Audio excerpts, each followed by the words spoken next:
ಮಹೇಶ್ವರ ಗುರು ಸಾಕ್ಷಾತ್ ಪರಂ ಬ್ರಹ್ಮ ತಸ್ಮೈ ಶ್ರೀ ಗುರವೇ ನಮಃ. ಓಂ ಓಂ ಓಂ. ಅವಸ್ಥೆಗಳಿಗೆ ಪರಸ್ಪರ ಸಂಬಂಧವಿಲ್ಲ.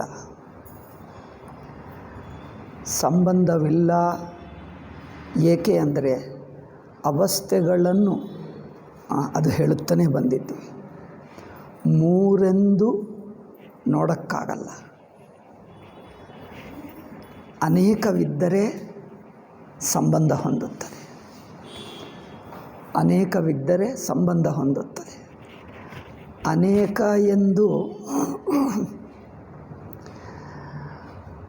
ಎಂದು ಹೇಳಿಕೊಂಡರೆ ಸಂಬಂಧವಿರುತ್ತದೆ, ಸಂಬಂಧವಿದ್ದರೆ ಅನೇಕ ಆಗುತ್ತದೆ. ಅದು ನೋಡಿ, ಸಂಬಂಧ ಆದರೆ ಅನೇಕ ಆಗುತ್ತದೆ. ಆದರೆ ಇಲ್ಲಿ ಅವಸ್ಥೆಗಳನ್ನು ವೃತ್ತಿರೂಪವಾಗಿ ನೋಡ್ತಾ ಇಲ್ಲ, ಸಾಕ್ಷಿ ಅನುಭವ ದೃಷ್ಟಿಯ ನೋಡುವುದರಿಂದ ವೃತ್ತಿ ಆಗುತ್ತಾ ಇಲ್ಲ. ವೃತ್ತಿ ಆದರೆ ವೃತ್ತಿ ವಿಂಗಡಿಸ್ತದೆ, ವಿಂಗಡಿಸಿದ್ದರೆ ಅನೇಕವಾಗುತ್ತವೆ. ಅನುಭವದಲ್ಲಿ ಸುಮ್ಮನೆ ತೋರ್ತದೆ ಹೊರತು ಅನೇಕವಾಗುತ್ತಾ ಇಲ್ಲ. ಅದಕ್ಕೋಸ್ಕರ ಒಂದೇನು ಹೇಳಿದ್ದೇವೆ, ಕಾರಣ ಅವಸ್ಥೆಗೆ ಮಧ್ಯ ಏನೂ ಇಲ್ಲ. ಅವಸ್ಥೆಗೆ ಮಧ್ಯ ವ್ಯವಧಾನವಿಲ್ಲ. ಅಷ್ಟೇ ಅಲ್ಲದೆ ಒಂದು ಅವಸ್ಥೆ ಬದಲಾಯಿಸಿ ಇನ್ನೊಂದು ಅವಸ್ಥೆ ಆಗುತ್ತಾ ಇಲ್ಲ.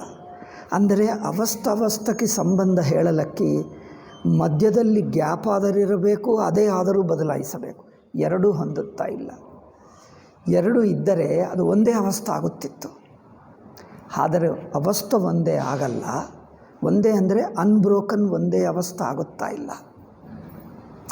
ಆದರೆ ಅವಸ್ಥೆಗಳು ಬೇರೆ ಎಂದೂ ಹೇಳೋಕ್ಕಾಗಲ್ಲ. ಆ ಅಂಶ ಹೇಳಿದ್ದೇವೆ. ಇನ್ನೊಂದೇನೆಂದರೆ, ಒಂದೇ ಕಾಲ ಪ್ರವಾಹದಲ್ಲಿ ಆಗುತ್ತಾ ಇಲ್ಲ, ಅದೊಂದು ಅಂಶ ಹೇಳಿದ್ದೆ. ಒಂದೇ ಕಾಲ ಪ್ರವಾಹದಲ್ಲಿ ಆಗುತ್ತಾ ಇಲ್ಲ. ಅಂದರೆ ಎಚ್ಚರಕ್ಕೆ ಒಂದು ಕಾಲ ಇದೆ. ಕಾಲ ಅಂದರೆ ಹಿಂದಿನದು, ಭೂತ, ಭವಿಷ್ಯದ, ವರ್ತಮಾನ. ಯಾವುದು ಭೂತ, ಭವಿಷ್ಯದ, ವರ್ತಮಾನ ಮೂರು ಅವಯವಗಳಲ್ಲಿ,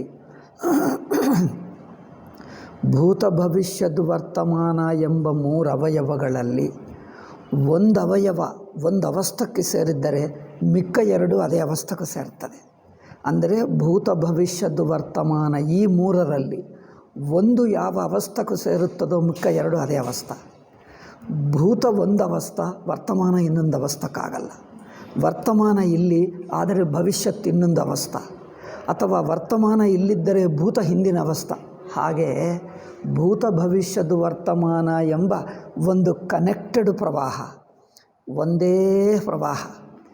ಒಂದೇ ಪ್ರವಾಹದಲ್ಲಿ ಒಂದಂಶ ಅಲ್ಲಿ ಇನ್ನೊಂದು ಅಂಶ ಇಲ್ಲಿ ಮಾಡೋಕ್ಕಾಗಲ್ಲ. ಕಾಲದ ಪ್ರವಾಹಕ್ಕೆ ಸೇರಿತ್ತು.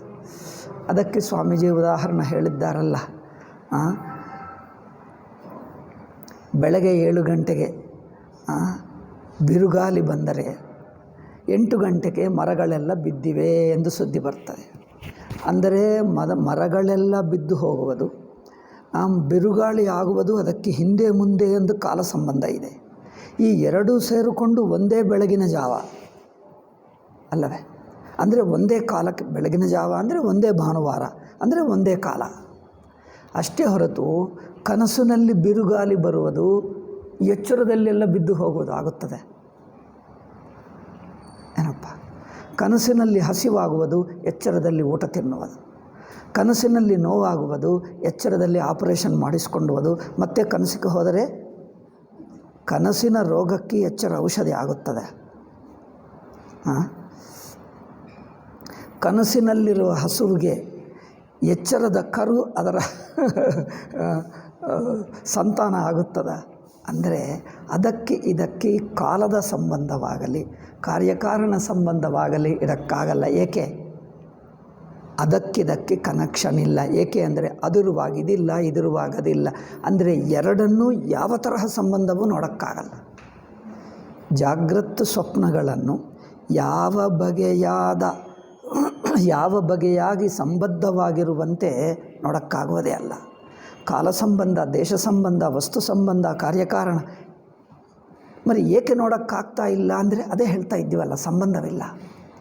ಏಕೆಂದರೆ ಅನುಭವದಲ್ಲಿ ನೇರ ಸಾಕ್ಷಿ ಅನುಭವಕ್ಕೆ ಗೊತ್ತಾಗ್ತಾ ಇವೆ ಹೊರತು ಅದು ಯಾವುವು ಎನ್ನುವುದು ವಿಷಯ ರೂಪವಾಗಿ ಅಲ್ಲ. ಅಂದರೆ ಜ್ಞಾತೃವಿಗೆ ವಿಷಯವಾದರೆ ದೇಶ ಕಾಲ ಕಾರ್ಯಕಾರಣ ಸಂಬಂಧದಲ್ಲೇ ನೋಡ್ತೀವಿ. ಒಂದು ಅವಸ್ಥೆಯಲ್ಲಿ, ಜಾಗೃತ ಅವಸ್ಥೆಯಲ್ಲಿ ನೋಡುವ ವಸ್ತುಗಳು ಪರಿಮಿತವಾಗುತ್ತವೆ, ದೇಶ ಕಾಲ ಕಾರ್ಯಕಾರಣ ಸಂಬಂಧದಲ್ಲಿ ಸಂಬದ್ಧವಾಗ್ತವೆ. ಜ್ಞಾತೃವಿಗೆ ಕಂಡುಬರುವ ವಸ್ತುಗಳು, ಜ್ಞಾತೃವಿಗೆ ಅವಸ್ಥ ಒಳಗಿನ ಜ್ಞಾತೃವಿಗೆ ಕಂಡುಬರುವ ವಸ್ತುಗಳಾಗಲಿ ವ್ಯಕ್ತಿಗಳಾಗಲಿ ದೇಶ ಸಂಬಂಧ, ಕಾಲ ಸಂಬಂಧ, ವಸ್ತು ಸಂಬಂಧದಿಂದಲೇ ಸಂಬದ್ಧವಾಗ್ತವೆ.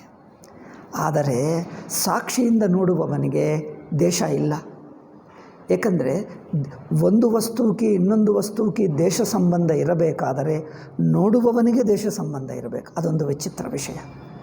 ನಾನು ಈ ವಸ್ತುವಿಗೆ ದೇಶ ಸಂಬಂಧ ನೋಡಬೇಕಾದರೆ ವಸ್ತುಗಳನ್ನು ಒಂದು ದೇಶದಲ್ಲಿರುವಂತೆ ನೋಡಬೇಕು. ವಸ್ತುಗಳು ದೇಶದಲ್ಲಿರಬೇಕಂದರೆ ನೋಡುವವನಿಗೆ ಒಂದು ದೇಶ ಸಂಬಂಧವೇ ಇರಬೇಕು. ಅಂದರೆ ತಾನು ಒಂದು ದೇಶದಲ್ಲಿದ್ದರೆ ದೇಶಕ್ಕೆ ಕನೆಕ್ಷನ್ ಆಗುತ್ತದೆ, ಕಾಲಕ್ಕೆ ಸಂಬಂಧ ಆಗುತ್ತದೆ. ಕಾರ್ಯಕಾರಣ, ಗುಣಗುಣಿ ಈ ಸಂಬಂಧಗಳು ನಾನು ಅದಕ್ಕೆ ಸಂಬದ್ಧವಾದರೆ ಅದು ನನಗೆ ಸಂಬಂಧವಾಗಿ ಕಂಡುಬರ್ತವೆ. ಸಾಕ್ಷಿ ನೋಡಿದ್ದರೆ ಸಾಕ್ಷಿಗೆ ಒಂದು ವಸ್ತು ಹತ್ತಿರವಿದೆ ದೂರವಿದೆ ಎನ್ನುವುದು ಸಾಕ್ಷಿಗಿಲ್ಲ. ಏಕೆಂದರೆ ಸಾಕ್ಷಿ ದೇಶರಹಿತ. ಸಾಕ್ಷಿ ದೇಶರಹಿತವಾದರೆ ಈ ವಸ್ತು ಆ ವಸ್ತು ಎಲ್ಲವೂ ಒಟ್ಟಿಗೆ ನೋಡ್ತಾನೆ.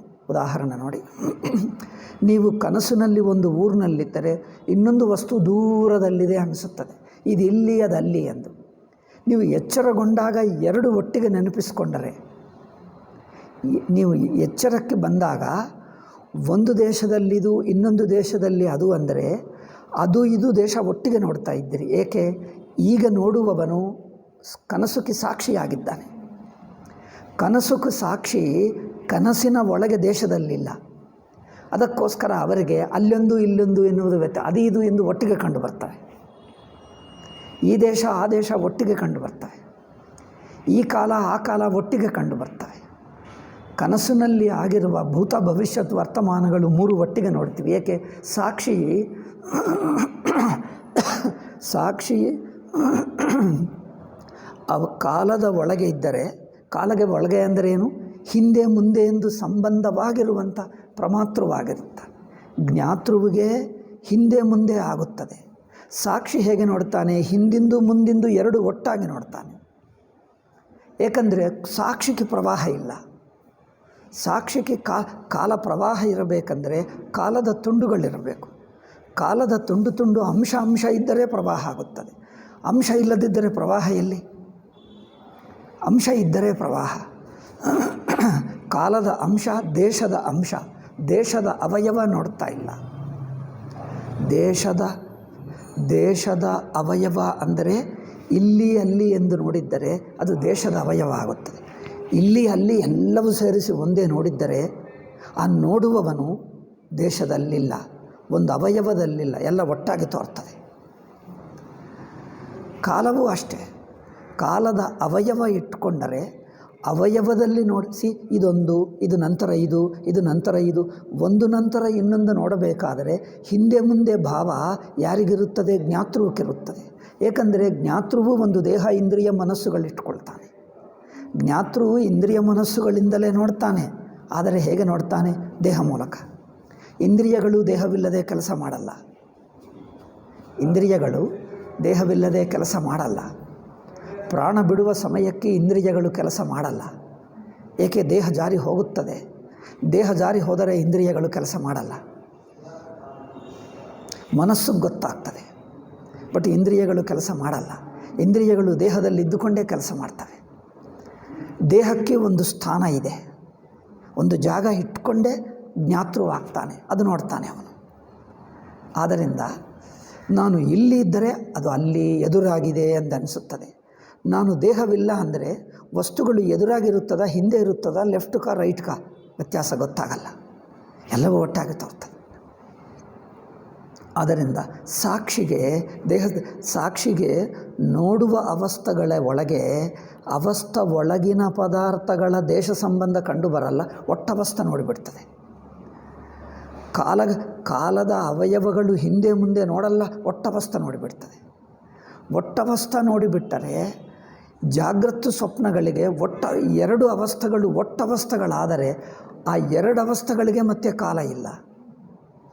ಏಕೆಂದರೆ ಎಚ್ಚರ ನಂತರ ಕನಸು, ಕನಸು ನಂತರ ಎಚ್ಚರ, ಆ ಕನೆಕ್ಷನ್ ಇಲ್ಲ, ಕಾಲ ಇಲ್ಲ, ಹಿಂದೆ ಮುಂದೆ ಆಗಲ್ಲ, ಪಕ್ಕ ಆಗಲ್ಲ.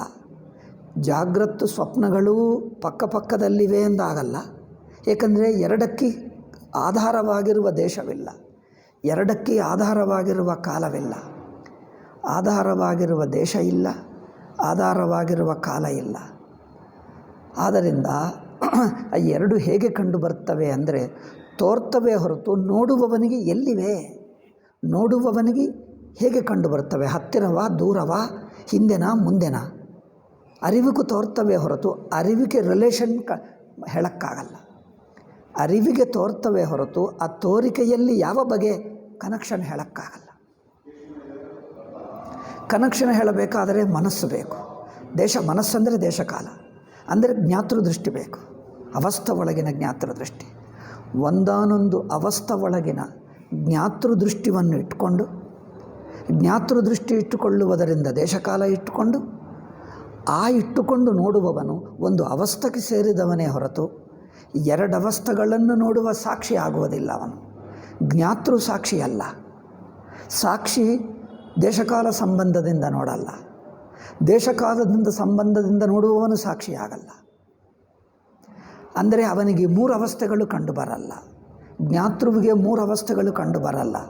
ಎಚ್ಚರಣೆ ಕಂಡು ಬರುತ್ತದೆ, మరి ಕನಸು ಸ್ವಪ್ನ ಕಂಡು ಬರುತ್ತದೆ ಅಲ್ಲವೇ ಅಂದರೆ ಕಂಡು ಬರುತ್ತದೆ. ಆದರೆ ಸಾಕ್ಷಿ ಮಟ್ಟಕ್ಕೆ ಕಂಡುಬರುವ ಕನಸು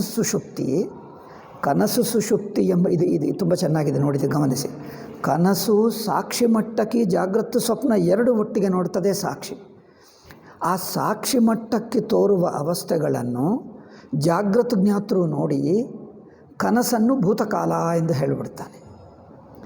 ಕನಸು ಭೂತಕಾಲ ಸಾಕ್ಷಿಗಾಗಲ್ಲ, ಸಾಕ್ಷಿಗೆ ಎರಡು ಅವಸ್ಥೆಗಳು ಕಂಡು ಬರ್ತವೆ. ಜಾಗೃತ ಜ್ಞಾತೃವಿಗೆ ಸ್ವಪ್ನ ಕಂಡು ಬರಲ್ಲ, ಜಾಗೃತ ಪ್ರಮಾತೃವಿಗೆ ಸ್ವಪ್ನ ಕಂಡು ಬರಲ್ಲ, ಸುಷುಪ್ತಿ ಕಂಡು ಬರಲ್ಲ. ಏಕೆ ಅಂದರೆ ಜಾಗೃತ ಪ್ರಮಾತೃ ಇಲ್ಲದಿರುವಾಗಲೇ ಕನಸಾಯಿತು, ಜಾಗೃತ ಜ್ಞಾತೃ ಇಲ್ಲದಿರುವಾಗಲೇ ಸುಷುಪ್ತಿ ಆಯಿತು. ಸುಷುಪ್ತಿ ಅಂದರೆ ನಾನೇ ಇಲ್ಲ,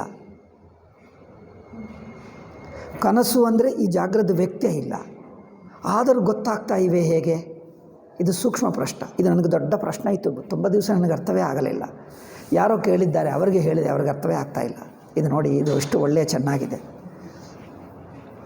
ಜ್ಞಾತೃವಿಗೆ ಕನಸಿಲ್ಲ, ಏಕೆಂದರೆ ಜಾಗೃತ ಜ್ಞಾತೃವಿಗೆ ಕನಸು ಆಗಬೇಕಂದ್ರೆ ಜಾಗೃತ ಜ್ಞಾತೃ ತಾನೇ ಹೋಗಿ ಅನುಭವಿಸ್ತಾನ?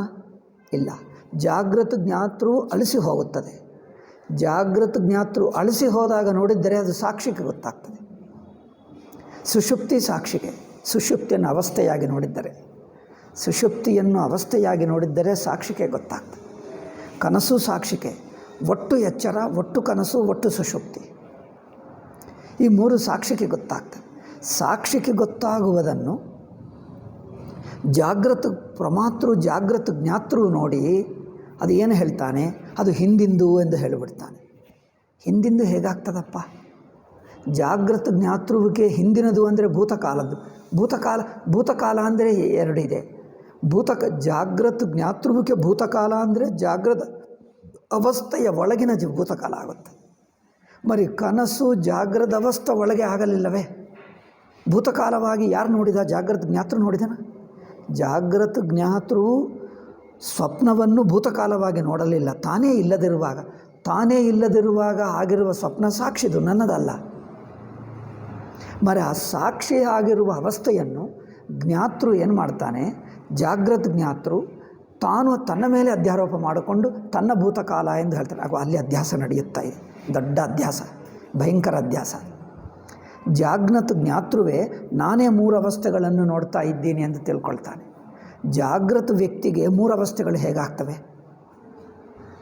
ಜಾಗೃತ ಜ್ಞಾತೃವಿಗೆ ನೋಡುವುದೆಲ್ಲ ಎಚ್ಚರ ಅವಸ್ಥೆ ಒಳಗಿಂದೇ ನೋಡ್ತಾನೆ ಹೊರತು ಹೊರಗಿಂದ ನೋಡೋಕ್ಕೆ ಆಗಲ್ಲ. ಏಕೆ? ಜಾಗ್ರದ ಅವಸ್ಥೆ ಬಿಟ್ಟು ಹೊರಗೆ ಹೋಗಬೇಕಂದ್ರೆ ನಾನೇ ಇರುವುದಿಲ್ಲ, ಜಾಗೃತ ಜ್ಞಾತೃವೇ ಇರುವುದಿಲ್ಲ. ಜಾಗೃತ ಜ್ಞಾತೃವೇ ಸ್ವಪ್ನದಲ್ಲಿಲ್ಲ, ಸುಷುಪ್ತಿಯಲ್ಲಿಲ್ಲ. ಅಂದರೆ ನಾನಿರುವುದೆಲ್ಲ ಜಾಗ್ರತೆ, ನಾನಿರುವವರೆಗೂ ಜಾಗ್ರತೆ. ನಾನಿಲ್ಲ ಅಂದರೆ ಜಾಗ್ರತೆ ಇಲ್ಲ, ಜಾಗೃತಿ ಇಲ್ಲ, ನಾನು ಇಲ್ಲ. ಜಾಗೃತಿ ಬಿಟ್ಟು ಹೋಯ್ತು ಅಂದರೆ ನಾನೇ ಇಲ್ಲ. ಸ್ವಪ್ನ ಯಾರು ನೋಡಿದ? ಜಾಗೃತ ಜ್ಞಾತೃ ನೋಡಲಿಲ್ಲ.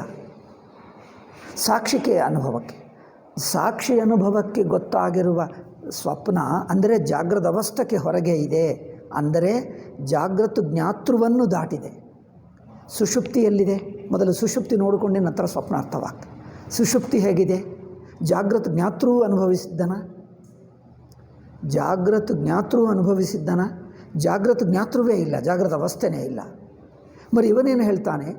ನಾನು ನೋಡಿ ಬಂದಿರುವ ಭೂತಕಾಲ, ನಾನು ನೋಡಿ ಬಂದಿರುವ ಅದು ದೊಡ್ಡ ತಪ್ಪು. ಭೂತಕಾಲ ಎಂದರೇನು? ನಿಮ್ಮ ಜಾಗೃತ ಅವಸ್ಥೆಯಲ್ಲಿ ಆಯಿತಾ? ನೋಡಿ, ಎರಡೇ ಪ್ರಶ್ನೆ. ನೀವು ಭೂತಕಾಲ ಅಂದರೆ ಜಾಗೃತ ಜ್ಞಾತೃವಿಗೆ ಭೂತಕಾಲ ಹೇಗೆ ಆಯಿತು? ಭೂತಕಾಲ ಆಗಬೇಕಂದರೆ ಸುಷುಪ್ತಿ ಅವಸ್ಥೆ ಜಾಗೃತ ಅವಸ್ಥೆಯಲ್ಲೇ ಜಾಗೃತ ಜ್ಞಾತೃ ನೋಡಿ ಬಂದಿದ್ದಾಗಬೇಕು. ಜಾಗೃತ ಅವಸ್ಥೆ ಒಳಗೆ ಹೇಗೆ ನೋಡ್ತಾನೆ? ಸುಷುಪ್ತಿಯನ್ನು ಜಾಗೃತ ಅವಸ್ಥೆ ಒಳಗೆ ಅನುಭವಿಸಿದ್ದ ಅಲ್ಲವೇ ಅಲ್ಲ. ಅಥವಾ ಜಾಗೃತ ಜ್ಞಾತೃವಾಗಲಿ ಜಾಗೃತ ಅವಸ್ಥೆ ಬಿಟ್ಟು ಸುಷುಪ್ತಿಗೆ ಹೋಗಿ ಆದರೂ ಬರಬೇಕು. ಎರಡರಲ್ಲಿ ಯಾವುದೇ ಒಂದು ಆಗಬೇಕು. ಸುಷುಪ್ತಿ ಅವಸ್ಥೆ ಜಾಗೃತ ಅವಸ್ಥೆ ಒಳಗೆ ಜಾಗೃತ ಜ್ಞಾತೃ ಅನುಭವಿಸಿದ್ದಾಗಬೇಕು, ಅಥವಾ ಜಾಗೃತ ಜ್ಞಾತೃವೇ ಜಾಗೃತ ಅವಸ್ಥೆ ಬಿಟ್ಟು ತಾನು ಮಾತ್ರ ಸುಷುಪ್ತಿಗೆ ಹೋಗಿ ಬಂದಿರಬೇಕು. ಎರಡೂ ಹಂಗಲ್ಲ. ಬಟ್ ಮನಸ್ಸು ಕನಸುತ್ತಾ ಇದೆ, ನಾವು ಹಾಗೆ ಮಾಡಿದ್ದಂತೆ ನಾನೇ ನೋಡಿ ಬಂದೆ, ನಾನೇ ನೋಡಿ ಬಂದೆ, ಜಾಗೃತ ವ್ಯಕ್ತಿ ಜಾಗೃತ ಜ್ಞಾತೃವೇ ನೋಡಿ ಬಂದೆ ಎಂದು ಎಲ್ಲರೂ ಹಾಗೆ ಒಪ್ಕೊಂಡು ಬಿಟ್ಟರು. ಆಗ ಅದು ಎಲ್ಲರೂ ಅದೇ ಅಧ್ಯಾಸದಲ್ಲಿದ್ದಾರೆ, ಆ ತಪ್ಪು ಅನಿಸಿಕೆಯಲ್ಲೇ ಇದ್ದಾರೆ ಎಲ್ಲರೂ. ಆ ಅನಿಸಿಕೆಯನ್ನು ಯಾರು ಪ್ರಶ್ನೆ ಮಾಡ್ತಾ ಇಲ್ಲ, ವಿಚಾರ ಮಾಡ್ತಾ ಇಲ್ಲ, ಬಿಡಿಸ್ತಾ ಇಲ್ಲ. ಅದೇ ತಪ್ಪು ತಿಳುವಳಿಕೆ. ಎಲ್ಲ ಜಗತ್ತೆಲ್ಲ, ಇಡೀ ಪ್ರಪಂಚ, ಸಕಲ ಜೀವರಾಶಿ ಇಲ್ಲೇ ಅಲ್ಲ, ದೇವರು ಮೇಲೆ ಲೋಕಗಳು, ಕೆಳಗಿನ ಲೋಕಗಳು, ಸಕಲ ಜೀವರಾಶಿ ಆ ಬುದ್ಧಿಯಲ್ಲೇ ಇದ್ದಾರೆ, ಯಾರೂ ಗಮನಿಸ್ತಲೇ ಇಲ್ಲ. ಜಾಗೃತ ವ್ಯಕ್ತಿ ಜಾಗೃತ ಪ್ರಮಾತ. ಇದು ನೋಡಿ, ಅವಸ್ಥೆ ಅಂದರೆ ಅರ್ಥವೇನು? ಜಾಗೃತ ಅವಸ್ಥೆ ಬಿಟ್ಟು ಜಾಗೃತ ಜ್ಞಾತೃವಿಲ್ಲ, ಜಾಗೃತ ಜ್ಞಾತೃವಿಲ್ಲದೆ ಜಾಗೃತ ಅವಸ್ಥೆ ಇಲ್ಲ. ಏಕೆ ಅಂದರೆ ಅವು ಎರಡು ಒಂದೇ, ಎರಡು ಎನ್ನುವುದೇ ತಪ್ಪು. ಎಂದು ಒಂದೇ. ಜಾಗೃತ ಅವಸ್ಥೆಯಲ್ಲೇ ಜಾಗೃತ ಜ್ಞಾತೃವಿದ್ದಾನೆ. ಜಾಗೃತ ಜ್ಞಾತೃವು ಸುಷುಪ್ತಿಯನ್ನು ಭೂತಕಾಲ ಎಂದು ಏಕೆ ಹೇಳ್ತಾ ಇದ್ದಾನೆ? ಅದು ಅವರ ಭ್ರಾಂತಿ, ಅವರ ಅಧ್ಯಾಸ. ಅಧ್ಯಾಸ ಅಂದರೆ ಅದು ನಿಜವಾಗಿಲ್ಲ. ನಿಮಗೆ ಅನಿಸಬಹುದು, ನಿಮಗೆ ಅನಿಸುವಕ್ಕೇನು, ಅಲ್ಲಿ ನಿಜವಾಗಿಲ್ಲದಿದ್ದರೂ ಏನಾದರೂ ಅನಿಸುತ್ತದೆ, ಅಲ್ಲಿ ಏನಿಲ್ಲ, ಬಟ್ ನಿಮಗೆ ಮಾತ್ರ ಅನಿಸುತ್ತದೆ. ಅಂದರೆ ನಿಮ್ಮ ಭ್ರಾಂತಿ ಅಲ್ಲಿಲ್ಲ, ಅದು ಸುಮ್ಮನೆ ಅನಿಸುತ್ತದೆ. ಆ ಅನಿಸಿಕೆಯಲ್ಲೇ ಮುಳುಗಿದ್ದು ಇದೇ ನಿಜ ಅಂದ್ಕೊಂಡು ಆ ಭ್ರಮೆಯಲ್ಲೇ ಇರ್ತಾನೆ ಅಷ್ಟೇ. ಆ ಭ್ರಮೆಯಲ್ಲೇ ಎಲ್ಲ ಸಂಸಾರ ದುಃಖ ಎಲ್ಲ ಅನುಭವಿಸ್ತಾನೆ, ಜನ್ಮ ಮರಣ ಎಲ್ಲ. ಜಾಗೃತ ಜ್ಞಾತೃವಿಗೆ ಸುಷುಪ್ತಿ ಭೂತಕಾಲ ಎಂದು ಹೇಳ್ತಾನೆ. ಭೂತಕಾಲ ಹೇಗಾಗ್ತದಪ್ಪ? ಭೂತ ಅಂದರೆ ಅರ್ಥವೇನು? ಎರಡೇ ಎರಡು, ನಾನು ಹೇಳಿದ್ದೀನಿ, ಮತ್ತೊಂದು ಸಲ ರಿಪೀಟ್ ಮಾಡ್ತಾಯಿದ್ದೆ. ಅದು ನಿಮಗೆ ಭೂತಕಾಲ ಆಗಬೇಕೆಂದರೆ ನೀನೇ ಅನುಭವಿಸಿ ಬಂದಿರಬೇಕು. ಜಾಗೃತ ಜ್ಞಾತೃ ಅನುಭವಿಸಿದ್ದನ. ಅನುಭವಿಸಬೇಕಂದ್ರೆ ಹೇಗೆ? ಎರಡು ಬಗೆಯ ಅನುಭವಕ್ಕೆ ಸಾಧ್ಯತೆ. ಅದು ಜಾಗೃತ ಅವಸ್ಥೆಯಲ್ಲೇ ನಡೆದು, ಅಂದರೆ ಸುಷುಪ್ತಿ ಎಂಬುದು ಜಾಗೃತ ಅವಸ್ಥೆಯಲ್ಲೇ ನಡೆದಿರಬೇಕು. ಈ ಜಾಗೃತ ವ್ಯಕ್ತಿ ಅದನ್ನು ಅನುಭವಿಸಿ ಬಂದಿರಬೇಕು. ಅಂದರೆ ಜಾಗೃತ ಮನಸ್ಸಿನಲ್ಲೇ ಸುಷುಪ್ತಿ ಆಗಬೇಕು, ಜಾಗೃತಿನ ಭೂತಕಾಲದಲ್ಲೇ ಆಗಬೇಕು. ಜಾಗೃತ ಕಾಲವೇ ಜಾಗೃತ ಜ್ಞಾತೃಕ್ಕಿರುತ್ತದೆ. ಜಾಗೃತ ಕಾಲವೇ ಜಾಗೃತ ಜ್ಞಾತೃಕ್ಕೆ. ಜಾಗೃತ ಜ್ಞಾತೃ ಇರುವವರೆಗೂ ಜಾಗೃತ ಕಾಲ ಇರುತ್ತದೆ. మరి ಸುಷುಪ್ತಿ ಭೂತಕಾಲ ಅಂದರೆ ಜಾಗೃತ ವ್ಯಕ್ತಿಗೆ ಆಗಬೇಕು.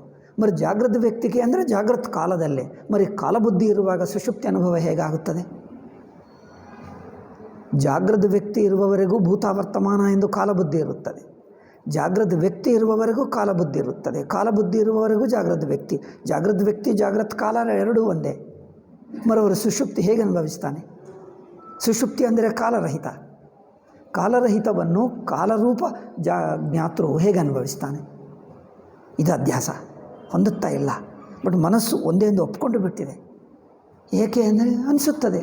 ಅದೇ ಹೇಳ್ತಾ ಇದ್ದೀನಿ, ಅದು ಭ್ರಾಂತಿ. ಭ್ರಾಂತಿ ಅಲ್ಲ, ಇದು ನನ್ನ ನಿಜವಾದ ಅನುಭವ. ನಿಜವಾದ ಅಂದರೆ ಏನಪ್ಪ? ನನಗೆ ಅನಿಸುತ್ತಾ ಇದೆ. ನಿಜವಾದ ಅಂದರೆ ಅರ್ಥ ಅನಿಸುತ್ತಾ ಇದೆ. ಅದೇ ಭ್ರಾಂತಿ ಅಂದರೆ ಇದು ಭ್ರಾಂತಿ ಅಲ್ಲ, ಇದು ನಿಜ ಎಂದು ಹೇಳ್ತಾರೆ. ನೀವು ಪ್ರಶ್ನೆ ಮಾಡುವವ್ರು ನೋಡು, ಇದು ಭ್ರಾಂತಿ ಅಲ್ಲ, ಇದು ನಿಜ ಎಂದು ಹೇಳ್ತಾರೆ. ಏಕಪ್ಪ ಭ್ರಾಂತಿ ಅಲ್ಲ ನಿಜ ಏಕೆ? ನನಗೆ ಅನಿಸುತ್ತಾ ಇದೆ. ಅದೇ ಹೇಳ್ತಾ ಇದ್ದೀನಿ ಭ್ರಾಂತಿ. ಅನಿಸಿರುವ ಮಾತ್ರದಿಂದ ಅದು ನಿಜ ಆಗಿಬಿಡ್ತದೆ. ಎಷ್ಟು ಅನಿಸುತ್ತವೆ ಅನಿಸಿಕೆಗಳೆಲ್ಲ ನಿಜವಾ? ಹಾಗೂ ಅದೇ ತಪ್ಪು, ಇದು ಭ್ರಾಂತಿ. ವಿಚಾರ ಅಂದರೆ ಇದೇ ಮಾಡಬೇಕು. ಜಾಗೃತ ವ್ಯಕ್ತಿ ಸುಷುಪ್ತಿಯನ್ನು ಜಾಗೃತ ಅವಸ್ಥೆ ಒಳಗೆ ಅನುಭವಿಸ್ತಾನ ಅಲ್ಲ. ಏಕೆಂದರೆ ಜಾಗೃತ ಅವಸ್ಥೆ ಬಿಡುವುದೇ ಸುಷುಪ್ತಿ, ಸುಷುಪ್ತಿ ಬಿಟ್ಟು ಜಾಗೃತಿಗೆ ಬರ್ತಾನೆ, ಜಾಗೃತಿ ಬಿಟ್ಟು ಸುಷುಪ್ತಿಗೆ ಬರ್ತಾನೆ. ಅಥವಾ ಈ ಜಾಗೃತ ವ್ಯಕ್ತಿ ಜಾಗೃತ ಪ್ರಪಂಚವನ್ನು ಮಾತ್ರ ಬಿಟ್ಟು ಕಾಲ ಮಾತ್ರ ಇಟ್ಕೊಳ್ಳಬೇಕು. ಜಾಗೃತ ಪ್ರಪಂಚ ಬಿಡಬೇಕು, ತಾನಿರಬೇಕು, ಜಾಗೃತಿನ ಕಾಲ ಇರಬೇಕು. ಇದು ಮಾತ್ರ ಇಟ್ಟುಕೊಂಡು ಸುಷುಪ್ತಿಯಲ್ಲಿ ಅನುಭವಿಸಿ ಬರಬೇಕು. ತಾನೇ ಸುಷುಪ್ತಿಗೆ ಹೋಗಿ ಬರಬೇಕು. ತಾನು ಸುಷುಪ್ತಿಗೆ ಹೋಗಿ ಬರ್ತಾನೆ? ಹೇಗೆ ಬರ್ತಾನಪ್ಪ? ಜಾಗೃತ ಅವಸ್ಥೆ ಬಿಟ್ಟರೆ ತಾನೇ ಇಲ್ಲ. ಇದು ನೋಡಿ, ಜಾಗೃತ ಅವಸ್ಥೆ ಬಿಟ್ಟರೆ ತಾನೇ ಇಲ್ಲ. ಅಂದರೆ ಜಾಗೃತ ಅವಸ್ಥೆ ಬಿಟ್ಟಿರುವ ಈ ನಾನೆಂಬ ಬುದ್ಧಿ ಬಿಟ್ಟಿದ್ದಾಗ ಯಾವುದಿದೆಯೋ ಅದು ತಾನು, ಆ ಸಾಕ್ಷಿ ತಾನು. ಆ ಸಾಕ್ಷಿಯ ಮಟ್ಟವನ್ನು ಜಾಗೃತ ವ್ಯಕ್ತಿಯಿಂದ, ಜಾಗೃತ ಮನಸ್ಸಿನಿಂದ ಸಾಕ್ಷಿ ಅನುಭವವನ್ನು ಲೆಕ್ಕ ಮಾಡ್ತಾ ಇದ್ದ. ಅಂದರೆ ನೋಡಿ ಅದು ಹಾಗೆ ಇದು ಹಾಗೆ ಎಂದು ವಿಂಗಡ ಮಾಡ್ತಾ ಇದ್ದಾನೆ. ಸಾಕ್ಷಿ ಅನುಭವ ಮಟ್ಟಿಗೆ ವಿಂಗಡವಿಲ್ಲ. ಜಾಗೃತ ಮನಸ್ಸು ಸಾಕ್ಷಿ ಅನುಭವವನ್ನು ತಗೊಂಡು ಬಿಟ್ಟು ವಿಂಗಡ ಮಾಡಿಬಿಡ್ತಾ ಇದೆ. ಅಂದರೆ ಇನ್ನೊಬ್ಬರ ಅನುಭವವನ್ನು ನಾನು ವಿಂಗಡ ಮಾಡ್ತಾ ಇದ್ದೀನಿ. ನನಗೆ ಗೊತ್ತಿಲ್ಲ, ನಾನು ಅನುಭವಿಸಿದ್ದೇ ಅಲ್ಲ, ನಾನೇಕೆ ವಿಂಗಡ ಮಾಡೋದು? ನಾನು ಹಾಗೆ ಮಾಡ್ತೀನಿ ಅಂದರೆ, ಏಕೆಂದರೆ ನನಗೆ ಗೊತ್ತಿದ್ದೇ ಅದು. ಜಾಗೃತ ಪ್ರಮಾತೃವಿಗೆ ಜಾಗೃತ ಮನಸ್ಸೇ ಇರುತ್ತದೆ, ಜಾಗೃತ ದೇಶಕಾಲಗಳೇ ಇರುತ್ತವೆ. ಈ ದೇಶಕಾಲಗಳು ಬಿಟ್ಟು ಅದಕ್ಕಿರಕ್ಕೆ ಆಗಲ್ಲ. ದೇಶಕಾಲರಹಿತ ನೋಡಪ್ಪ ಅಂದರೆ ನಾನೇ ಇರುವುದಿಲ್ಲ, ಅದು ಸಾಕ್ಷಿಗೆ ಗೊತ್ತು, ನನಗೆ ಗೊತ್ತಿಲ್ಲ. ಅಂದರೆ ನಾನೇ ಬಿದ್ದು ಹೋಗಿ ಸಾಕ್ಷಿ ಮಟ್ಟವನ್ನು ಇಟ್ಕೊಳ್ಳಬೇಕು. ನಾನು ಸಾಕ್ಷಿ ಮಟ್ಟವನ್ನು ಬಿಡಲ್ಲ, ನಾನೇ ಎತ್ತೀನಿ. ಅಂದರೆ ಸಾಕ್ಷಿಯನ್ನು ಬರೋಕ್ಕೆ ಬಿಡಲ್ಲ. ಜಾಗೃತ ಜ್ಞಾತೃವೇ ಗಟ್ಟಿಯಾಗಿರುತ್ತಾನೆ. ಅಂದರೆ ಜಾಗೃತ ಜ್ಞಾತೃ ಬಿಡುತ್ತಾ ಇಲ್ಲ, ಸಾಕ್ಷಿ ಭಾವ ಪಡ್ಕೊಳ್ತಾ ಇಲ್ಲ, ಅರ್ಥವೇ ಆಗಲ್ಲ. ಹೀಗೆ ವೇದಾಂತ ಹೇಳ್ತೀವಿ 3 ಅವಸ್ಥೆಗಳು. ಹೌದು, 3 ಅವಸ್ಥೆಗಳೇ ಕೇಳ್ತೀನಿ. ಕನಸು ಗೊತ್ತು ನನಗೆ, ಸುಷುಪ್ತಿ ಗೊತ್ತು, ಎಚ್ಚರ ಗೊತ್ತು. ನೀವು ಜಾಗೃತ ಸ್ವಪ್ನ ಸುಷುಪ್ತಿಗಳನ್ನು ಜಾಗೃತ ಜ್ಞಾತೃವಾಗಿ ಅವಸ್ಥೆಗಳನ್ನು ನೋಡ್ತಾನೆ. ಆ ದೃಷ್ಟಿಯಿಂದ ಅವಸ್ಥಾತ್ರಯ ವಿವೇಕ ಇಡೀ ಮಾಂಡುಕ್ಯ ಕೇಳಿಬಿಡ್ತಾನೆ. 1 ಸಲ ಅಲ್ಲ, 3 ಸಲ. ಪರಮಾರ್ಥ ಚಿಂತಾಮಣಿ ಕೇಳಿದ, ಮಾಂಡುಕ್ಯ ಕೇಳಿದ, ಬೃಹದಾರಣ್ಯ ಕೇಳಿದ. ಅವಸ್ಥಾತ್ರಯ ವಿವೇಕವೆಲ್ಲ 5 ವರ್ಷ ಕೇಳಿದ. ಹೇಗೆ? ಜಾಗೃತ ಜ್ಞಾತೃವಾಗಿ. ಏಕೆ? 3 ಅವಸ್ಥೆಗಳು. ಆ 3 ಅವಸ್ಥೆಗಳು ನನಗೆ ಗೊತ್ತಾಗ್ತಾಯಿದೆ. ಕನಸು ಗೊತ್ತಾಯಿತು, ಸುಷುಪ್ತಿ ಗೊತ್ತು, 3 ಗೊತ್ತು. ಹೇಗೆ ಗೊತ್ತಾಗ್ತದೆ? ಅಂದರೆ ಈ 3 ಅವಸ್ಥೆಗಳು ಜಾಗೃತ ಜ್ಞಾತೃವಿಗೆ ಆಗುತ್ತಾ ಇದೆಯಾ? ಅಂದರೆ 3 ಅವಸ್ಥೆಗಳು ಜಾಗೃತ ಜ್ಞಾತೃವಿಗಾದರೆ ಜಾಗೃತ ಜ್ಞಾತೃವೇ ಸಾಕ್ಷಿ ಆಗಿಬಿಡ್ತಾನೆ.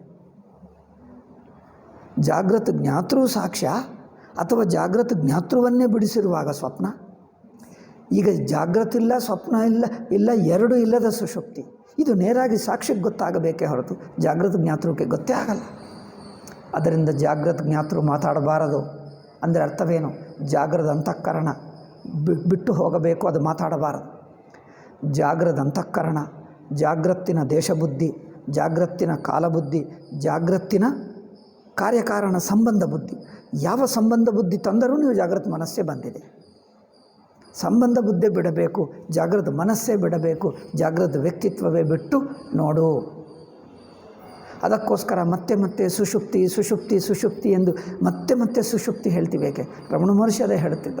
ಯಾರೇ ಮಾತಾಡಲಿ ಇಮ್ಮಿಡಿಯೇಟ್ಲಿ ಸುಷುಪ್ತಿ ಹೇಳೋದು. ನಿನ್ನನ್ನು ಅವರ 2 ಪ್ರಶ್ನೆ, 2 ಉತ್ತರಗಳು. ಏನೇ ಪ್ರಶ್ನೆ ಬಂದರೂ ದುಃಖ ಇದೆ ಅಂದರೆ ಯಾರಿಗಿದೆ ದುಃಖ? ನಿನ್ನನ್ನು ನೀನು ತಿಳ್ಕೊ. ನೀನು ಯಾರು ಮೊದಲು ತಿಳ್ಕೊ. ನಿನಗೆ ದುಃಖ ಇದೆಯಾ? ಪ್ರಪಂಚ ಇದೆ ಅಂದರೆ ನಿನಗೆ ಪ್ರಪಂಚವಿದೆಯಾ? ನನಗೇನೋ ಬಡತನ ಇದೆ ಅಂದರೆ ನಿನಗೆ ಬಡತನ ಇದೆಯಾ? ನೀನು ಯಾರು ಮೊದಲು? ನಿನ್ನನ್ನೇ ತಿಳ್ಕೊ ಹೇಳ್ತಾರೆ. ಅಂದರೆ ನೀನು ಈ ಜಾಗೃತ ವ್ಯಕ್ತಿ ಅಲ್ಲ ಅಷ್ಟೇ. ಆ ಜಾಗೃತ ವ್ಯಕ್ತಿ ಬಿಟ್ಟಿರುವ ನಿನ್ನನ್ನು ತಿಳ್ಕೊ, ಅದನ್ನು ನೋಡು ಹೇಳಿದ್ದರೆ ಅವರು ಹೇಳ್ತಾರೆ. ಪ್ರಶ್ನೆ ಮಾಡುವವರು, ಬರೀ ಪ್ರಪಂಚ ಇದೆ ಅಲ್ಲವೇ, ಇದೆಲ್ಲ ಇದೆ ಅಲ್ಲವೇ ಅಂದರೆ ಸುಷುಪ್ತಿಯಲ್ಲಿದೆಯಾ ಇದೇ ತೋರಿಸ್ತಾರೆ ಮತ್ತೆ ಮತ್ತೆ ಸಾವಿರಾರು ಸಲ. ಸುಷುಪ್ತಿಯಲ್ಲಿ ನಿನಗೆ ಈ ವ್ಯಕ್ತಿತ್ವ ಇದೆಯಾ, ನಾನು ಬುದ್ಧಿ ಇದೆಯಾ? ಆ ಸುಷುಪ್ತಿಯನ್ನು ಎಚ್ಚರದ ವ್ಯಕ್ತಿಯಾಗೆ ನೋಡ್ತಾನೆ. ಅಲ್ಲೇನು ಹೇಳ್ತಾನೆ, ಅಲ್ಲಿ ನಾನಿಲ್ಲ ಎಂದು ಹೇಳ್ತಾನೆ.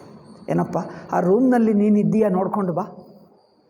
ಆ ರೂಮ್ನಲ್ಲಿ ಯಾರೂ ಇಲ್ಲ, ಖಾಲಿ ಖಾಲಿ ರೂಮ್ ಇದೆ, ಲೈಟ್ ಆನ್ ಮಾಡಿದೆ, ಅಲ್ಲಿ ಹೋಗಿ ನೋಡ್ಕೊಂಡು ಬಾ, ನೀನಿದ್ದೀಯಾ ಇಲ್ಲವಾ ಅಂದರೆ ಇಲ್ಲ. ಇಲ್ಲಿ ನೋಡುವ ಮೂರ್ಖ ಯಾರು? ಇವನಿಲ್ಲವಾ? ರೂಮೆಲ್ಲ ನೋಡಿ ಇಲ್ಲ ಹೇಳ್ತಾನೆ. ಸುಷುಪ್ತಿಯಲ್ಲಿ ಏನಿಲ್ಲ ಹೇಳಿ, ಸುಷುಪ್ತಿ ನೀನಲ್ಲವಾ? ಈ ನೋಡುವ ನೀನೇ ಇಲ್ಲವಾ? ಓ, ನೀವು ಹೇಳಿದ್ದೀರಿ ಅಲ್ಲಿದೆಯಾ, ಅಲ್ಲಿ ಯಾರಾದರೂ ಇದ್ದಾರಾ ನೋಡುವಕ್ಕೆ ಹೇಳಿದ್ದೀರಿ, ಆ ಜಾಗ ನೋಡಿಕೊಂಡು ಬಂದೆ. ಜಾಗ ನೀನಾ? ಜಾಗನನ್ನು ನೋಡುವವನು ನೀನಾ? ಆ ರೂಮ್ ನೀನಾ? ರೂಮನ್ನು ನೋಡುವವನು ನೀನಾ? ಈಗ ಈ ವ್ಯತ್ಯಾಸ ಗೊತ್ತಾಗ್ತಾ ಇಲ್ಲ ಜನರಿಗೆ. ಆ ರೂಮ್ನಲ್ಲಿ ಅದರಿಂದ ಸುಷುಪ್ತಿಯಲ್ಲಿ ನಾನು ಬುದ್ಧಿ ಇದೆಯಾ ಅಂದರೆ ಸುಷುಪ್ತಿಯಲ್ಲಿ ನಾನಿಲ್ಲ ಹೇಳ್ತಾರೆ. ನಾನು ಅಂದರೆ ಈ ಜಾಗೃತ ಪರಮಾತ್ಮ ಮಾತಾಡ್ತಾ ಇದ್ದ. ಈ ಜಾಗೃತ ವ್ಯಕ್ತಿ, ಜಾಗೃತ ಜ್ಞಾತೃ ಸುಷುಪ್ತಿಯನ್ನು ನೋಡಿ ನಾನಿಲ್ಲ ಹೇಳ್ತಾನೆ. ಸುಷುಪ್ತಿಯಲ್ಲಿ ನಾನಿಲ್ಲ ಅಂದರೆ ನೋಡಿ, ಸುಷುಪ್ತಿಯಲ್ಲಿ ಜಾಗೃತ ವ್ಯಕ್ತಿ ಇಲ್ಲ, ನಾನಿಲ್ಲ ಎಂದು ವೇದಾಂತ ಹೇಳ್ತದೆ. ಇದನ್ನು ಎರಡು ಬಗೆ ಅರ್ಥ ಮಾಡಿಕೊಳ್ಳಬೇಕು. ಲೌಕಿಕರು ಜಾಗೃತ ವ್ಯಕ್ತಿ ಸುಷುಪ್ತಿಯನ್ನು ನೋಡಿ ಏನಿಲ್ಲ, ಎಲ್ಲ ಕತ್ತಲೆ ಇದೆ ಎಂದು, ಏನು ನಾನಿಲ್ಲ ಎಂದು ನೋಡಿ ಬಂದು ಹೇಳ್ತಾನೆ. ಬಟ್ ನಾವು ಹೇಳಿದ್ದು ಈ ನೋಡುವವನು ಹೋಗುವವನು ಇವನೇ ಇಲ್ಲ ಎಂದು ನಾವು ಹೇಳ್ತೀವಿ. ಇವನೇನು ಹೇಳ್ತಾನೆ, ನೋಡುವವನು ಹೋಗಿ ನೋಡಿ ಬಂದ ಏನಿಲ್ಲ ಎಂದು ಇವನು ಹೇಳ್ತಾನೆ. ಎರಡು ಒಂದೇ ಆಗುತ್ತದೆ? ವೇದ ಅವಸ್ಥಾತ್ರಯ ವಿವೇಕ ಕೇಳುವಾಗ ಇದೇ ದೊಡ್ಡ ತಪ್ಪು. ಎಷ್ಟು ಸಲ ಕೇಳಿದ್ದರೆ ಇದೇ ತಪ್ಪಾಗ್ತಾಯಿದೆ. ಅದರಿಂದ ಮಧ್ಯದಲ್ಲಿ ಬಂದರೆ ಅರ್ಥವಾಗಲ್ಲ. ಒಂದು ಪುಸ್ತಕ ಮೊದಲಿನಿಂದ ಕೇಳು, ಅವಸ್ಥೆಗಳನ್ನು ಹೇಗೆ ನೋಡಬೇಕು ಎಂದು ಮೊದಲು ಹೇಳ್ಕೊಡ್ತೀವಿ. ಅಂದರೆ ಅವಸ್ಥೆ ನನಗೆ ಅರ್ಥವಾಗ್ತಾ ಇದೆ ಹೇಳ್ತಾ. ನಾನು ಎಲ್ಲ ಓದಿದ್ದೆ, ಆ ಪುಸ್ತಕ ಓದಿದ್ದೆ, ಪಂಚದಶಿ ಓದಿದೆ, ಇನ್ನೇನೋ ಓದಿದೆ, ಎಲ್ಲ ಪುಸ್ತಕ ಮಂಡುಕ್ಯ ಓದಿದೆ, ಎಲ್ಲ ಓದಿದೆ ನಾನು ಹೇಳ್ತಾ. ಸ್ವಾಮೀಜಿ ಪುಸ್ತಕಗಳೆಲ್ಲ ನನ್ನ ಮನೆಯಲ್ಲಿವೆ, ನಾನು ಎಲ್ಲ ಓದಿದ್ದು, 3 ವರ್ಷದಿಂದ ಎಲ್ಲ ಓದ್ತಾ ಇದ್ದೀನಿ, ನನಗೆಲ್ಲ ಗೊತ್ತು. ಅವಸ್ಥಾತ್ರಯ ನನಗೆ ಅರ್ಥವಾಗ್ತದೆ ಹೇಳಿ. ಸುಷುಪ್ತಿಯಲ್ಲಿ ಏನಿಲ್ಲವಲ್ಲ? ಹೌದು, ಸುಷುಪ್ತಿಯಲ್ಲಿ ಏನಿಲ್ಲ ಅಂದರೆ ಏನು? ಈ ಜಾಗೃತ ವ್ಯಕ್ತಿ ನೋಡಿ ಏನಿಲ್ಲ ಎಂದು ನೋಡಿ ಬಂದು ಹೇಳ್ತಾನೆ. ಅದಾ ಹೇಳುವುದು? ಜಾಗೃತ ವ್ಯಕ್ತಿಯೇ ಇಲ್ಲದಿದ್ದರೆ ಹೋಗುವುದೇಕೆ? ಸುಷುಪ್ತಿ ಹೋಗಬೇಕಾ? ಜಾಗೃತ ವ್ಯಕ್ತಿಯೇ ಇಲ್ಲ ಅಂದರೆ ಇಲ್ಲೇ ಇದೆ ಸುಷುಪ್ತಿ, ನೀನೇ ಸುಷುಪ್ತಿ. ಈಗ ನೋಡುವುದೇಕೆ? ಯಾರು ನೋಡುವರು? ಅಲ್ಲಿ ನೋಡಿ, ಜಾಗೃತ ವ್ಯಕ್ತಿಯೇ ಇಲ್ಲದಿದ್ದರೆ ಹೋಗೋದು ಯಾರು? ಎಲ್ಲಿ ಹೋಗ್ತಾರೆ? ಸುಷುಪ್ತಿ ಇನ್ನೊಂದಾ? ಜಾಗೃತ ವ್ಯಕ್ತಿ ನೋಡಿಕೊಂಡು ಬಂದಿದ್ದು ಸುಷುಪ್ತ್ಯ, ಜಾಗೃತ ವ್ಯಕ್ತಿಯನ್ನು ಬಿಟ್ಟು ಇರುವ ತಾನೇ ಸುಷುಪ್ತ್ಯ. ಅದು ವ್ಯತ್ಯಾಸ ನೋಡಿ. ಈ ವ್ಯತ್ಯಾಸ ನೋಡದೆ ಜಾಗೃತ ವ್ಯಕ್ತಿ ನೋಡಿಕೊಂಡು ಬಂದ ಅಲ್ಲೇನಿಲ್ಲ ಇದೇ ಹೇಳ್ತಾರೆ. ಹೌದು, ಅಲ್ಲೇನಿಲ್ಲವಲ್ಲ. ಈಗ ಒಬ್ಬರು ಪ್ರಶ್ನೆ ಮಾಡ್ತಾನೆ, ಹೊಳೆನರಸೀಪುರಕ್ಕೆ ಬರುತ್ತಿದ್ದರು ಹಿಂದಿನ ಶಿಬಿರಕ್ಕೆ. ಹೌದು, ಸುಷುಪ್ತಿಯಲ್ಲಿ ಏನಿಲ್ಲವಲ್ಲ ಅದಲ್ಲಪ್ಪ, ಏನಿಲ್ಲ ಅಂದರೆ ಈ ಅನುಭವನಿದ್ದಾನ ಅಂದರೆ ಈ ಜಾಗೃತ ವ್ಯಕ್ತಿಯೇ ಇಲ್ಲ. ಈ ಜಾಗೃತ ವ್ಯಕ್ತಿ ನೋಡಿದಾಗ ಏನಿಲ್ಲ ಎನ್ನುವುದು ಜಾಗೃತ ವ್ಯಕ್ತಿಗೆ ಗೊತ್ತಾಗುವುದಾ? ಜಾಗೃತ ವ್ಯಕ್ತಿತ್ವವೇ ಬಿಟ್ಟಿರುವ ಸಾಕ್ಷಿಗೆ ಗೊತ್ತಾಗುವುದಾ? ಅದು ನೋಡಿ. ಅಂದರೆ ಜಾಗೃತ ಅವಸ್ಥಾ ಇಲ್ಲ, ಹೋಗುವುದೂ ಇಲ್ಲ. ಜಾಗೃತ ಅವಸ್ಥಾ ಇಲ್ಲ, ಜಾಗೃತ ಅವಸ್ಥಾ ಬಿಟ್ಟು ಅಲ್ಲಿ ಹೋಗುವುದು ಮತ್ತೆ ಬರುವುದು, ಈ ಎರಡೂ ಇಲ್ಲ. ಜಾಗೃತ ಅವಸ್ಥಾ ಇಲ್ಲ, ಜಾಗೃತ ಅವಸ್ಥೆಯನ್ನು ಬಿಡುವುದೂ ಇಲ್ಲ. ತಾನು ಎಂದಿಗೂ ಇದ್ದಾನೆ, ಇರುವುದೇ ತಾನದು. ಅದರಿಂದ ಜಾಗೃತ ವ್ಯಕ್ತಿಯಾಗಿ ನೋಡಿದ್ದರೆ ನಾನು ಹೋಗಿ ಬರುತ್ತೇನೆ ಸುಷುಪ್ತಿಕಿ ಅನಿಸುತ್ತದೆ. ನೋಡಿ ವ್ಯತ್ಯಾಸ. ಸುಷುಪ್ತಿಗೆ ನಾನು ಹೋಗಿ ಏನಿಲ್ಲ ಎಂದು ನೋಡಿ ಬರ್ತೀನಿ. ಅದಕ್ಕೋಸ್ಕರ ಅಲ್ಲಿ ಅಜ್ಞಾನ ಇದೆ, ಏನಿಲ್ಲ ಎಂದು ಗೊತ್ತಾಯಿತು, ಹೀಗೆ ಮಾತಾಡ್ತಾರೆ ವ್ಯಾಖ್ಯಾನಕಾರರು. ಜಾಗೃತ ದೃಷ್ಟಿಯಿಂದಲೇ ನೋಡ್ತಾರೆ. ನಾವು ಹೇಳುವುದೇನೆಂದರೆ, ಜಾಗೃತ ವ್ಯಕ್ತಿ ಹೋಗಿ ನೋಡಿ ಬರ್ತಾ ಇದ್ದಾನ ಸುಷುಪ್ತಿಗೆ, ಅಥವಾ ತಾನೇ ಸುಷುಪ್ತಿ ತನ್ನಲ್ಲೇ ಜಾಗೃತ್ತು ಕಲ್ಪಿತವಾಗಿ ತೋರ್ತಾ ಇದೆ. ಜಾಗೃತನ್ನು ನೋಡ್ತಾ ಇದ್ದೀನಿ, ಲೈಕ್ ಫಿಲ್ಮ್, TV ಫಿಲ್ಮ್ ನೋಡ್ತೀನಿ, TV ಫಿಲ್ಮ್ ಬಿಡ್ತೀನಿ, ನಾನು ಇಲ್ಲೇ ಇರ್ತೀನಿ. ತನ್ನಲ್ಲಿ TV ಫಿಲ್ಮ್ ತೋರ್ತದೆ, TV ಫಿಲ್ಮ್ ಬಿಡುತ್ತದೆ. ಜಾಗೃತ್ತು ಕಲ್ಪಿತವಾಗಿ ತೋರ್ತದೆ, ಜಾಗೃತ್ತು ಬಿಡುತ್ತದೆ, ಜಾಗೃತ್ತು ತೋರ್ತದೆ, ಜಾಗೃತ್ತು ಬಿಡುತ್ತದೆ. ತಾನು ಮಾತ್ರ ಹೋಗುವುದೂ ಇಲ್ಲ, ಬರುವುದೂ ಇಲ್ಲ. ಅದರಿಂದ ನಾನು ಸುಷುಪ್ತಿಗೆ ಹೋಗ್ತೀನಿ ಬರುತ್ತೀನಿ ಅಂದರೆ ಜಾಗೃತ ದೃಷ್ಟಿ. ನಾನು ಸುಷುಪ್ತಿಗೆ ಹೋಗುವುದು ಬರುವುದಲ್ಲ, ನಾನೇ ಸುಷುಪ್ತಿ, ನನ್ನಲ್ಲೇ ಜಾಗೃತಿ ಬರುತ್ತದೆ ಹೋಗುತ್ತದೆ. ನಮ್ಮ ದೃಷ್ಟಿ ಹೇಗಿದೆ? ಜಾಗೃತಿ ಬರುತ್ತದೆ ಹೋಗುತ್ತದೆ ಅನಿಸುತ್ತಾ ಇದೆಯಾ, ಅಥವಾ ಜಾಗೃತಿ ಸ್ಥಿರವಾಗಿದೆ ಸುಷುಪ್ತಿ ಬರುತ್ತದೆ ಹೋಗ್ತದೆ ಅನಿಸುತ್ತಾ ಇದೆ? ಸುಷುಪ್ತಿ ಅವಸ್ಥೆ ಬರುತ್ತದೆ ಹೋಗ್ತದೆ, ಬರುತ್ತದೆ ಹೋಗ್ತದೆ, ಜಾಗೃತಿ ಸ್ಥಿರವಾಗಿದೆ ಅಂದರೆ ಇದು ಜಾಗೃತ ವ್ಯಕ್ತಿ ದೃಷ್ಟಿ. ಜಾಗೃತಿ ಸ್ಥಿರವಲ್ಲ, ಜಾಗ್ರತೆ ಕಲ್ಪಿತ. ಇದೇ ಕನಸು, ಇದೇ ಅನಿಸಿಕೆ. ಜಾಗೃತೆಂಬು ಅನಿಸುತ್ತಾ ಇದೆ, ಜಾಗೃತ ಅನಿಸಿಕೆ ಬಿಡುತ್ತಾ ಇದೆ. ಅನಿಸಿಕೆ ಅನಿಸುವುದು ಬಿಡುವುದು, ಅನಿಸುವುದು ಬಿಡುವುದು ತಾನು ಮಾತ್ರ. ಅನಿಸಿಕೆ ಅಲ್ಲ, ಬಿಡುವುದಿಲ್ಲ, ಅರಿವು ಮಾತ್ರ. ಅದು ಸುಷುಪ್ತಿ. ಅದರಿಂದ ನೀವು ಸುಷುಪ್ತಿಗೆ ಹೋಗಲ್ಲ, ನೀವು ಜಾಗೃತಕ್ಕೂ ಹೋಗ್ತೀವಿ, ಜಾಗೃತಿನಿಂದ ಬರ್ತೀವಿ. ಜಾಗೃತಕ್ಕೂ ಹೋಗ್ತೀವಿ, ಹೋಗ್ತೀವಿ ಅಂದರೆ ಜಾಗೃತಿ ತೋರ್ತದೆ, ಅಲ್ಲಿ ಹೋಗೋದೇನಿಲ್ಲ. ಜಾಗೃತಿ ತೋರ್ತದೆ ಬಿಡುತ್ತದೆ, ತೋರ್ತದೆ ಬಿಡುತ್ತದೆ. ಜಾಗೃತೆ ತೋರ್ತದೆ ಬಿಡುತ್ತದೆ. ಸುಷುಪ್ತಿ ಬರುವುದು ಹೋಗುವಂಥದ್ದಲ್ಲ, ಅದು ಸ್ಥಿರವಾಗಿರುವುದೇ, ಎಂದಿಗೂ ಇರುವುದೇ. ಅದರಲ್ಲೇ ಜಾಗೃತಿ ತೋರ್ತಾ ಇದೆ. ಒಟ್ಟು ಎಚ್ಚರದ ಅರಿವು ನಾನು ಹೇಳ್ತಿದ್ದೀನಿ ನೋಡಿ. ಒಟ್ಟು ಎಚ್ಚರ ಅರಿವು ಅಂದರೆ ಅದೇ ಸಾಕ್ಷಿ. ಒಟ್ಟು ಎಚ್ಚರ ಅರಿವು ಎಚ್ಚರವನ್ನು ತಿಳ್ಕೊಳ್ಳುವುದಲ್ಲವೇ, ಎಚ್ಚರಗಳನ್ನು ದಾಟಿಯೂ ಇರುತ್ತದೆ, ಅದೇ ಅರಿವು. ಒಟ್ಟು ಎಚ್ಚರವನ್ನು ನೋಡುವ ಅರಿವು. ಎಚ್ಚರ ಮುಗಿಯಿತು ಎಂದು ಗೊತ್ತಾಗ್ತದ ಅಲ್ಲವಾ? ಎಚ್ಚರ ಮುಗಿಯಿತು ಅಂದರೆ ಎಚ್ಚರಕ್ಕಿಂತ ಹೆಚ್ಚು. ಎಚ್ಚರ ಲಿಮಿಟೆಡ್, ಎಚ್ಚರ ಪರಿಮಿತವಾಗುತ್ತದೆ, ಎಚ್ಚರವನ್ನು ದಾಟುತ್ತದೆ. ಆ ದಾಟುವುದು ಅರಿವು. ಎಚ್ಚರವನ್ನು ತಿಳಿಯುವ ಅರಿವೇ ಎಚ್ಚರ ಮುಳುಗಿ ಹೋದರೂ ಉಳಿಯುತ್ತದೆ. ಎಚ್ಚರವನ್ನು ತಿಳಿಯುವ ಅರಿವು ಎಚ್ಚರ ಮುಗಿದು ಹೋದರೂ ಮುಳುಗಿ ಹೋದರೂ, ಹೇಗೆ ಹೇಳಿದರೂ ಒಂದೇ. ಎಚ್ಚರ ಮುಗಿದು ಹೋದರೂ ಮುಳುಗಿ ಹೋದರೂ ಉಳಿಯುತ್ತದೆ, ಅದು ಸುಷುಪ್ತಿ. ಈಗ ಅದು ಬರುವಂಥದ್ದು ಹೋಗುವಂಥದ್ದಲ್ಲ, ಅದಕ್ಕೆ ದೇಶ ಇಲ್ಲ, ಕಾಲ ಇಲ್ಲ. ಅದರಿಂದ ಭೂತಕಾಲ ಹೇಗೆ ಹೇಳ್ತೀರಿ? ಅದನ್ನು ನಿನ್ನನ್ನು ನೀವು ಭೂತಕಾಲ ಆಗಿಬಿಡ್ತೀಯ? ನೀನೇ ನೀನು ಎಂದಿಗೂ ಇರುವವನು, ನಿನಗೆ ಭೂತಕಾಲ ಹೇಗೆ? ಸುಷುಪ್ತಿ ಭೂತಕಾಲ ಅಲ್ಲ. ಸುಷುಪ್ತಿ ಭೂತ ಅನಿಸಿದ್ದರೆ ಎಚ್ಚರ ದೃಷ್ಟಿ. ಸುಷುಪ್ತಿ ಭೂತಕಾಲ ಹೇಗೆ? ತಾನು ಭೂತಕಾಲ ಹೇಗಾಗ್ತಾನೆ? ಒಟ್ಟು ಎಚ್ಚರದ ಅರಿವು ಎಚ್ಚರವನ್ನೆಲ್ಲ ನೋಡುವುದಲ್ಲವೇ, ಎಚ್ಚರ ದಾಟಿ ಇರುತ್ತದೆ. ನೋಡಿ, ಈ ಕೈಯನ್ನು ನೋಡುವ ನಿಮ್ಮ ನೋಟ ಈ ಕೈ ಅಂಚುಗಳನ್ನು ನೋಡ್ತದ ಅಲ್ವಾ? ಒಟ್ಟು ಕೈ ನೋಡ್ತದೆ, ಕೈ ಅಂಚನ್ನು ನೋಡ್ತದೆ. ಅಂಚು ನೋಡಿತು ಅಂದರೆ ಕೈ ದಾಟಿ ಹೋಯಿತು.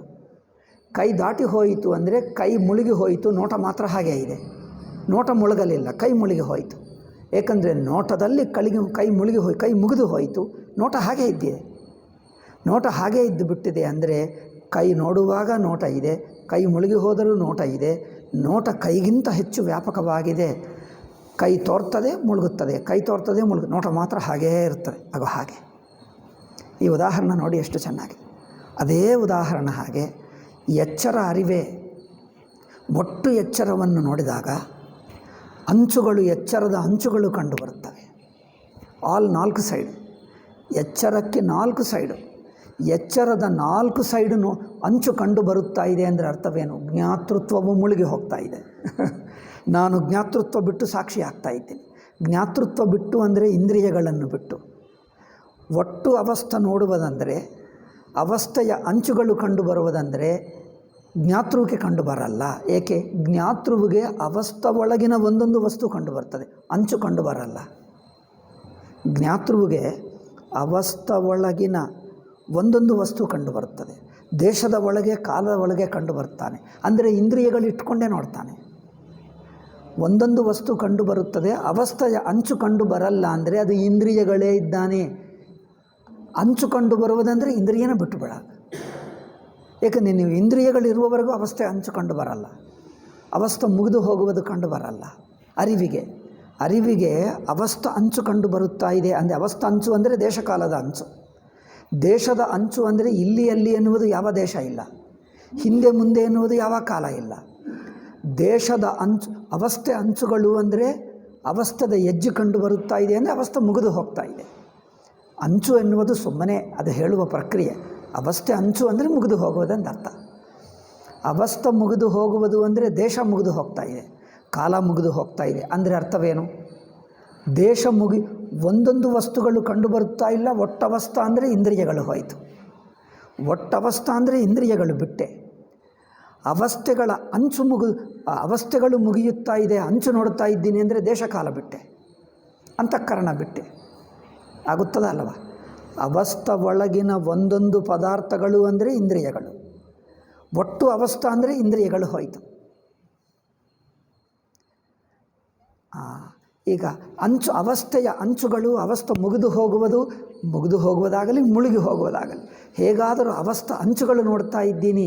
ಅವಸ್ಥೆಗಳು ಜಾಗೃತಿ ಆಗ್ತಾ ಇದೆ. ಜಾಗೃತಿ ಮುಗಿದು ಹೋಗುತ್ತಾ ಯಾರಿಗೆ? ಅರಿವಿಗೂ ಗೊತ್ತಾಗ್ತಾ ಇದೆ. ಮುಗಿದು ಹೋಗ್ತಾ ಇದೆ ಅಂದರೆ ಅರಿವಿಗೂ ಗೊತ್ತಾಗ್ತಾ ಇದೆ. ಈ ಮುಗಿದು ಹೋಗೋದು ಯಾವರು? ಅಂತಃಕರಣ. ಅವಸ್ಥೆ ಮುಗಿಯುತ್ತಾ ಇದೆ ಅಂದರೆ ಅಂತಃಕರಣನೇ ಮುಗಿಯುತ್ತಾ ಇದೆ. ಅಂತಃಕರಣನೇ ಅಲ್ಲವೇ stretching of space and time, ದೇಶ ಕಾಲದ ಪರಿಧಿ ಇದೆ ನೋಡಿ, ಅದೇ ಮುಗಿಯುತ್ತಾ ಇದೆ. ಅಂದರೆ ಹಿಂದೆ ಮುಂದೆ ಭಾವ ಹೋಯಿತು, ಹತ್ತಿರ ದೂರ ಭಾವ, ದೇಶ ಭಾವ ಹೋಯಿತು, ಕಾಲಭಾವ ಹೋಯಿತು, ಸಂಬಂಧ ಬುದ್ಧಿ ಹೋಯಿತು. ಪ್ರಮಾತೃತ್ವವೇ ಹೋದರೆ ಅದು ಸಾಕ್ಷಿ, ಅದು ಸುಷುಪ್ತಿ. ಈಗ ಅವಸ್ಥೆಯಲ್ಲಿ ಅದು ಆಗಬೇಕು. ಅದಕ್ಕೋಸ್ಕರ ಸುಷುಪ್ತಿ ನೋಡುವುದಂದರೆ ಸಾಕ್ಷಿ. ಅಂದರೆ ಸುಷುಪ್ತಿ ಅಂದರೆ ಜಾಗೃತ ಜ್ಞಾತೃವು ತಾನು ಹೋಗಿ ಸುಷುಪ್ತಿ ನೋಡಿ ಬರುತ್ತಾನ, ಜಾಗೃತ ವ್ಯಕ್ತಿತ್ವವನ್ನು ಬಿಟ್ಟು ತಾನಿರುವುದ? ಜಾಗೃತ ವ್ಯಕ್ತಿತ್ವ ಅಂದರೆ ಇಂದ್ರಿಯಗಳು ಬಿಟ್ಟರೆ ಒಟ್ಟವಸ್ಥ. ಅವಸ್ಥೆಯ ಅಂಚು ನೋಡಿದ, ಅವಸ್ಥದ ಏನದು ಮುಗಿದು ಹೋಗುವುದು ನೋಡಿದ ಅಂದರೆ ಮನಸ್ಸು ಬಿಟ್ಟ. ಮನಸ್ಸು ಬಿಟ್ಟರೆ ಅವಸ್ಥೆನೇ ಬಿಟ್ಟ, ತಾನು ಉಳಿದ. ಈಗ ತಾನು ಸುಷುಪ್ತಿಗೆ ನೀವು ಹೋಗಿದ್ದೀಯಾ? ಆ ತಾನು ಅಂದರೆ ಸುಷುಪ್ತಿ, ತಾನೇ ಸುಷುಪ್ತಿ, ಸುಷುಪ್ತಿಯೇ ತಾನು. ಆ ಸುಷುಪ್ತಿಗೆ ಹೋಗಿದ್ದೀಯಾ? ತನಗೆ ತಾನು ಹೋಗ್ತಾನ? ಅಥವಾ ಜಾಗೃತ ಅವಸ್ಥೆ ಬಿಟ್ಟು ತಾನು ಇರುತ್ತಾನ? ತಾನು ಉಳಿಯುತ್ತಾನೆ, ತಾನು ಹೋಗಲ್ಲ. ತಾನು ಹೋಗೋದೇನು? ತಾನು ಮಿಕ್ಕದು ಬಿಟ್ಟು ತಾನು ಉಳಿಯುತ್ತಾನೆ. ಇವನೇನು ಹೇಳ್ತಾನೆ? ನಾನು ಸುಷುಪ್ತಿಗೆ ಹೋದೆ, ಏನಿಲ್ಲ ಎಂದು ನೋಡಿಕೊಂಡು ಬಂದೆ. ಈ ಬುದ್ಧಿಯಿಂದಲೇ ಅವಸ್ಥಾತ್ರಯ ವಿವೇಕ ಕೇಳ್ತಾರೆ. ಎಷ್ಟೇ ಹೇಳು, ಅವಸ್ಥಾತ್ರಯ ನನಗೆ ಗೊತ್ತಾಯಿತು ಅಲ್ಲಪ್ಪ, ಮತ್ತೆ ಮೊದಲಿನಿಂದ ಹೇಳಬೇಕು. ಮೊದಲಿನಿಂದ ಅಂದರೆ ಈಗ ನನಗೆ ಅರ್ಥವಾಗ್ತಾ ಇದೆಲ್ಲ, ನಿಮ್ಗೆ ಹೇಳಿದ್ದೆಲ್ಲ ಅರ್ಥವಾಗ್ತಾ ಇದೆ. 3 ಅವಸ್ಥೆಗಳು ಹೇಳಿದ್ದರೆ ಎಚ್ಚರ ಅರ್ಥವಾಗ್ತಾ ಇದೆ, ಕನಸು ಅರ್ಥವಾಗ್ತಾ ಇದೆ, ಸುಷುಪ್ತಿ ಅರ್ಥವಾಗ್ತಾಯಿದೆ, ಎಲ್ಲ ಅರ್ಥವಾಗ್ತಾ ಇದೆ. ಅಂದರೆ ಅರ್ಥವೇನು? ಜಾಗೃತ ದೃಷ್ಟಿಯಿಂದಲೇ ನೋಡ್ತಾನೆ. ಏನು ಪ್ರಯೋಜನ?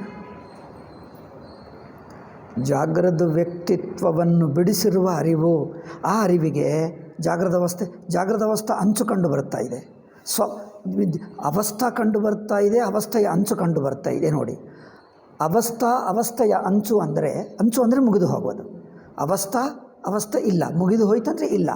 ಅವಸ್ಥೆ ಇದೆ, ಅವಸ್ಥೆ ಇಲ್ಲ. ಅವಸ್ಥೆ ಇದೆ, ಅವಸ್ಥೆ ಇಲ್ಲ ಅಂದರೆ ಇದು ಒಂದು ನಂತರ ಇನ್ನೊಂದು ಕ್ರಮವಾಗಿ ಕಂಡು ಬರ್ತದೆ. ಅವಸ್ಥೆ ಇಲ್ಲ, ಮೊದಲ ಅವಸ್ಥೆ ಇತ್ತು, ನಂತರ ಅವಸ್ಥೆ ಇಲ್ಲ, ಮತ್ತೆ ಅವಸ್ಥೆ ಇದೆ, ಮತ್ತೆ ಅವಸ್ಥೆ, ಇದು ಕ್ರಮವಾಗಿ ಕಂಡು ಬಂದರೆ ಅದು ಎಚ್ಚರ ಆಗಿಬಿಡ್ತದೆ. ಕ್ರಮಬುದ್ಧಿ ಇಸ್ ಕಾಲ. ಕ್ರಮಬುದ್ಧಿ ಕಾಲ. ಈ ಕಾಲ ಸಾಕ್ಷಿಗಿಲ್ಲ. ಸಾಕ್ಷಿಗೆ ಕಾಲ ಇಲ್ಲ ಅಂದರೆ ಅರ್ಥವೇನು? ಕ್ರಮ ಇಲ್ಲ. ಅಂದರೆ ಸಾಕ್ಷಿ ಅರಿವು ಕ್ರಮವಾಗಿ ನೋಡಲ್ಲ. ಸಾಕ್ಷಿ ಅರಿವು ಕ್ರಮವಾಗಿ ನೋಡಲ್ಲ ಅಂದರೆ ಒಟ್ಟು ನೋಡ್ತದೆ. ಅವಸ್ಥೆ ಮುಗಿಯುವುದು ಎರಡು ನೋಡಿಬಿಡ್ತದೆ. ಅವಸ್ಥೆ ಮುಗಿಯುವುದನ್ನು, ಇಲ್ಲದಿರುವಿಕೆಯನ್ನು ಎರಡನ್ನು ಒಟ್ಟು ನೋಡ್ತದೆ ಅರಿವು. ಆದ್ದರಿಂದ ಅರಿವಿಗೆ ಕ್ರಮ ಇಲ್ಲ, ಸಾಕ್ಷಿಗೆ ಕ್ರಮ ಇಲ್ಲ. ಅಂದರೆ ಸಾಕ್ಷಿಗೆ ಕಾಲವಿಲ್ಲ ಅಲ್ಲವೇ? ಅದಕ್ಕೋಸ್ಕರನೇ ಸಾಕ್ಷಿ ಒಟ್ಟಿಗೆ ನೋಡುವುದರಿಂದ ಸರ್ವಜ್ಞ ಹೇಳಿದ್ದೀವಿ. ಪರಮಾತ್ಮ ಸರ್ವಜ್ಞ ಏಕೆಂದರೆ ಕಾಲಕ್ರಮದಲ್ಲಿ ನೋಡ್ತಾನೆ. ಕ್ರಮದಲ್ಲಿ ನೋಡಿದರೆ ಅಂತಃಕರಣ ಬಂದುಬಿಡ್ತದೆ, ದೇಶಕಾಲ ಬಂದುಬಿಡ್ತದೆ. ದೇಶಕಾಲದಿಂದ ನೋಡುವವರು ಸರ್ವಜ್ಞರಾಗುವುದೇ ಇಲ್ಲ. ಒಂದೊಂದು ಯಾವಾಗ ಆಗ್ತದೆ? ಪ್ರಪಂಚ ಒಟ್ಟು ಪ್ರಪಂಚ ಎಷ್ಟು ದಿವಸಕ್ಕೆ ನೋಡ್ತೀವಪ್ಪ? ಅಷ್ಟು ಪ್ರಪಂಚ ಏಕೆ? ಒಂದೇ ಈ ಭಾರತ ದೇಶವೇ ನೋಡೋಕ್ಕಾಗಲ್ಲ. ಇಡೀ ಭಾರತ ದೇಶ ನೋಡಿ ಬಾ, ನೀವು ಇಡೀ ಜೀವನ ಸಾಕಾಗಲ್ಲ. ಆದ್ದರಿಂದ ಅಂತಃಕರಣದಿಂದ ಅಂತಃಕರಣ ಅಂದರೆ ವೃತ್ತಿಯಿಂದ ಒಂದೊಂದು ನೋಡಿದ್ದರೆ ಎಷ್ಟು ದಿವಸ ಆದರೂ ಪ್ರಪಂಚ ಮುಗಿಯೋದೇ ಇಲ್ಲ. ಆದ್ದರಿಂದ ಅಂತಃಕರಣವನ್ನೇ ಪ್ರಪಂಚದಲ್ಲಿ ಸೇರಿಸಿ ಒಟ್ಟವಸ್ಥೆಯನ್ನು ನೋಡ್ತೀವಿ. ಒಟ್ಟವಸ್ಥೆ ಅಂದರೆ ಏನು? ಈ ನೋಡುವ ಇಂದ್ರಿಯಗಳನ್ನು ಸೇರಿಸ್ತೀವಿ, ನೋಡುವ ಮನಸ್ಸನ್ನು ಸೇರಿಸ್ತೀವಿ. ಇಂದ್ರಿಯ ಮನಸ್ಸುಗಳನ್ನು ಅವಸ್ಥೆ ಒಳಗೆ ಸೇರಿಸಿದರೆ ನೋಡುವ ನೀನು ಯಾರಾಗಿರ್ತೀವಿ? ಜಾಗೃತ ವ್ಯಕ್ತಿ ಅಲ್ಲ, ಜಾಗೃತ ಜ್ಞಾತೃವಲ್ಲ. ಜಾಗೃತ ಜ್ಞಾತೃವಲ್ಲ ಅಂದರೆ ಜಾಗೃತ ಇಂದ್ರಿಯಗಳು ಬಿಟ್ಟ, ಜಾಗೃತ ಮನಸ್ಸು ಬಿಟ್ಟ. ಜಾಗೃತ ಇಂದ್ರಿಯ ಜಾಗೃತ ಮನಸ್ಸು ಬಿಟ್ಟರೆ ಜಾಗೃತ ವ್ಯಕ್ತಿಯೇ ಇಲ್ಲ, ಸಾಕ್ಷಿ ಆಗಿಬಿಟ್ಟು ಅರಿವು ಮಾತ್ರ ಇದ್ದಾನೆ. ಆ ಅರಿವಿಗೆ ಜಾಗೃತ ಅವಸ್ಥಾ ಇಲ್ಲದಿರುವುದು ಈ ಎರಡು ಕ್ರಮವಾಗಿ ಕಂಡು ಬರ್ತವೆ, ಒಟ್ಟಾಗಿ ಕಂಡು ಬರ್ತವೆ. ಆದ್ದರಿಂದ ತೋರಿದ್ದಾಗ ತೋರ್ತದೆ, ಮುಗಿದರೂ ಇದು ತೋರುವುದು ಇದು ಮುಗಿಯುವುದು ಈ ಎರಡು ಸಾಕ್ಷಿಗೆ ಕ್ರಮವಾಗಿ ಕಂಡು ಬರಲ್ಲ. ಸಾಕ್ಷಿಗೆ ಕಾಲ ಇಲ್ಲ, ಕ್ರಮ ಇಲ್ಲ. ಆದ್ದರಿಂದ ಜಾಗೃತ್ತು ಸ್ವಪ್ನ ಯಾವುದೇ ತೋರಲಿ ಸುಮ್ಮನೆ ಗೊತ್ತಾಗ್ತದೆ. ಅದಕ್ಕೆ ಹಿಂದೆ ಮುಂದೆ ಹೇಳೋಕ್ಕಾಗಲ್ಲ. ಸಾಕ್ಷಿ ಹಿಂದೆ ಮುಂದೆ ಇಟ್ಕೊಳ್ಳಲ್ಲ, ಏಕೆಂದರೆ ಕಾಲವಿಲ್ಲ.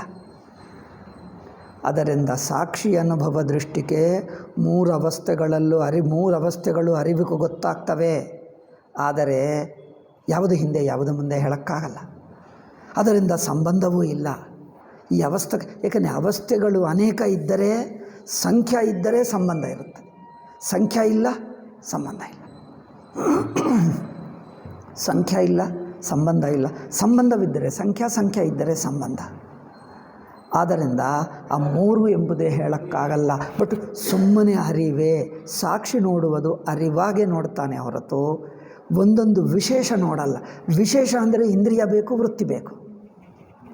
ಇಂದ್ರಿಯ ಬೇಕು, ಮನಸ್ಸಿನ ವೃತ್ತಿ ಬೇಕು. ವೃತ್ತಿಯಿಂದ ನೋಡಿದ್ದರೆ ಅದು ಜ್ಞಾತೃವಾಗುತ್ತಾನೆ.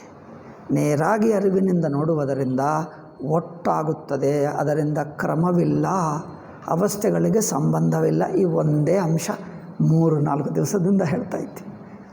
ಈಗ ಇದೇ ಸ್ವಾಮೀಜಿ ಹೇಳುತ್ತೆ. ಆಯಿತಾ, ಈಗ ಮುಂದುವರಿಯೋಣ. ಈಗ ಒಂದೆರಡು ಏನೋ ಯುಕ್ತಿಗಳಿವೆ, ಈ ವಿಷಯ ಮುಗಿಸಬಹುದು. ಯಾಕಂದರೆ ವಿಷಯದ ಮುಖ್ಯ ತಾತ್ಪರ್ಯವೇನೋ ಹೇಳಾಯಿತು.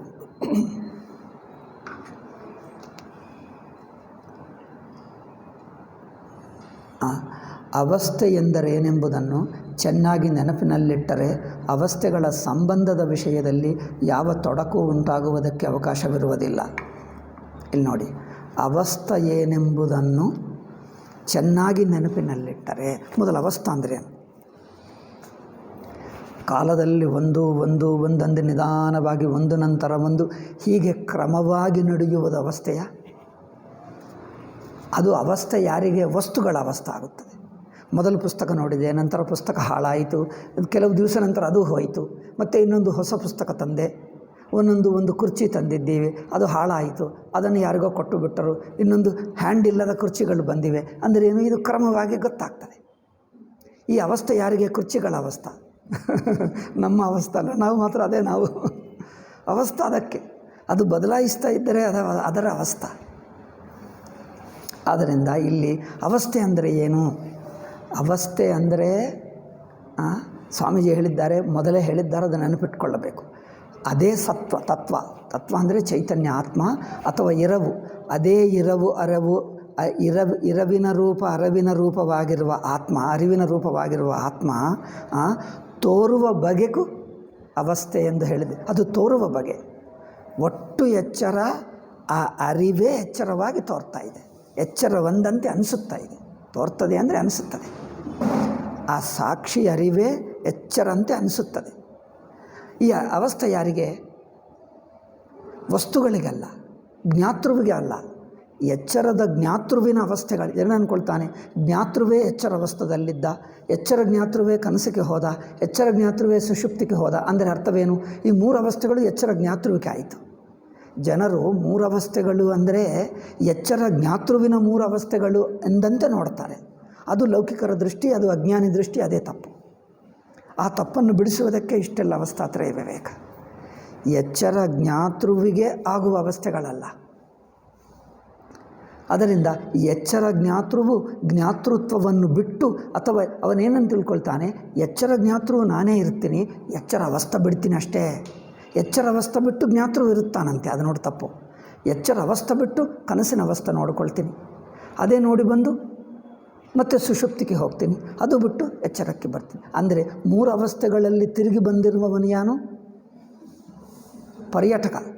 3 ಅವಸ್ಥೆಗಳು ಪರ್ಯಟನ ಮಾಡಿ ಬಂದ ಎಚ್ಚರ ಜ್ಞಾತೃ. ಬರೀ 3 ಅವಸ್ಥೆಗಳು ಯಾರಿಗಿವೆ?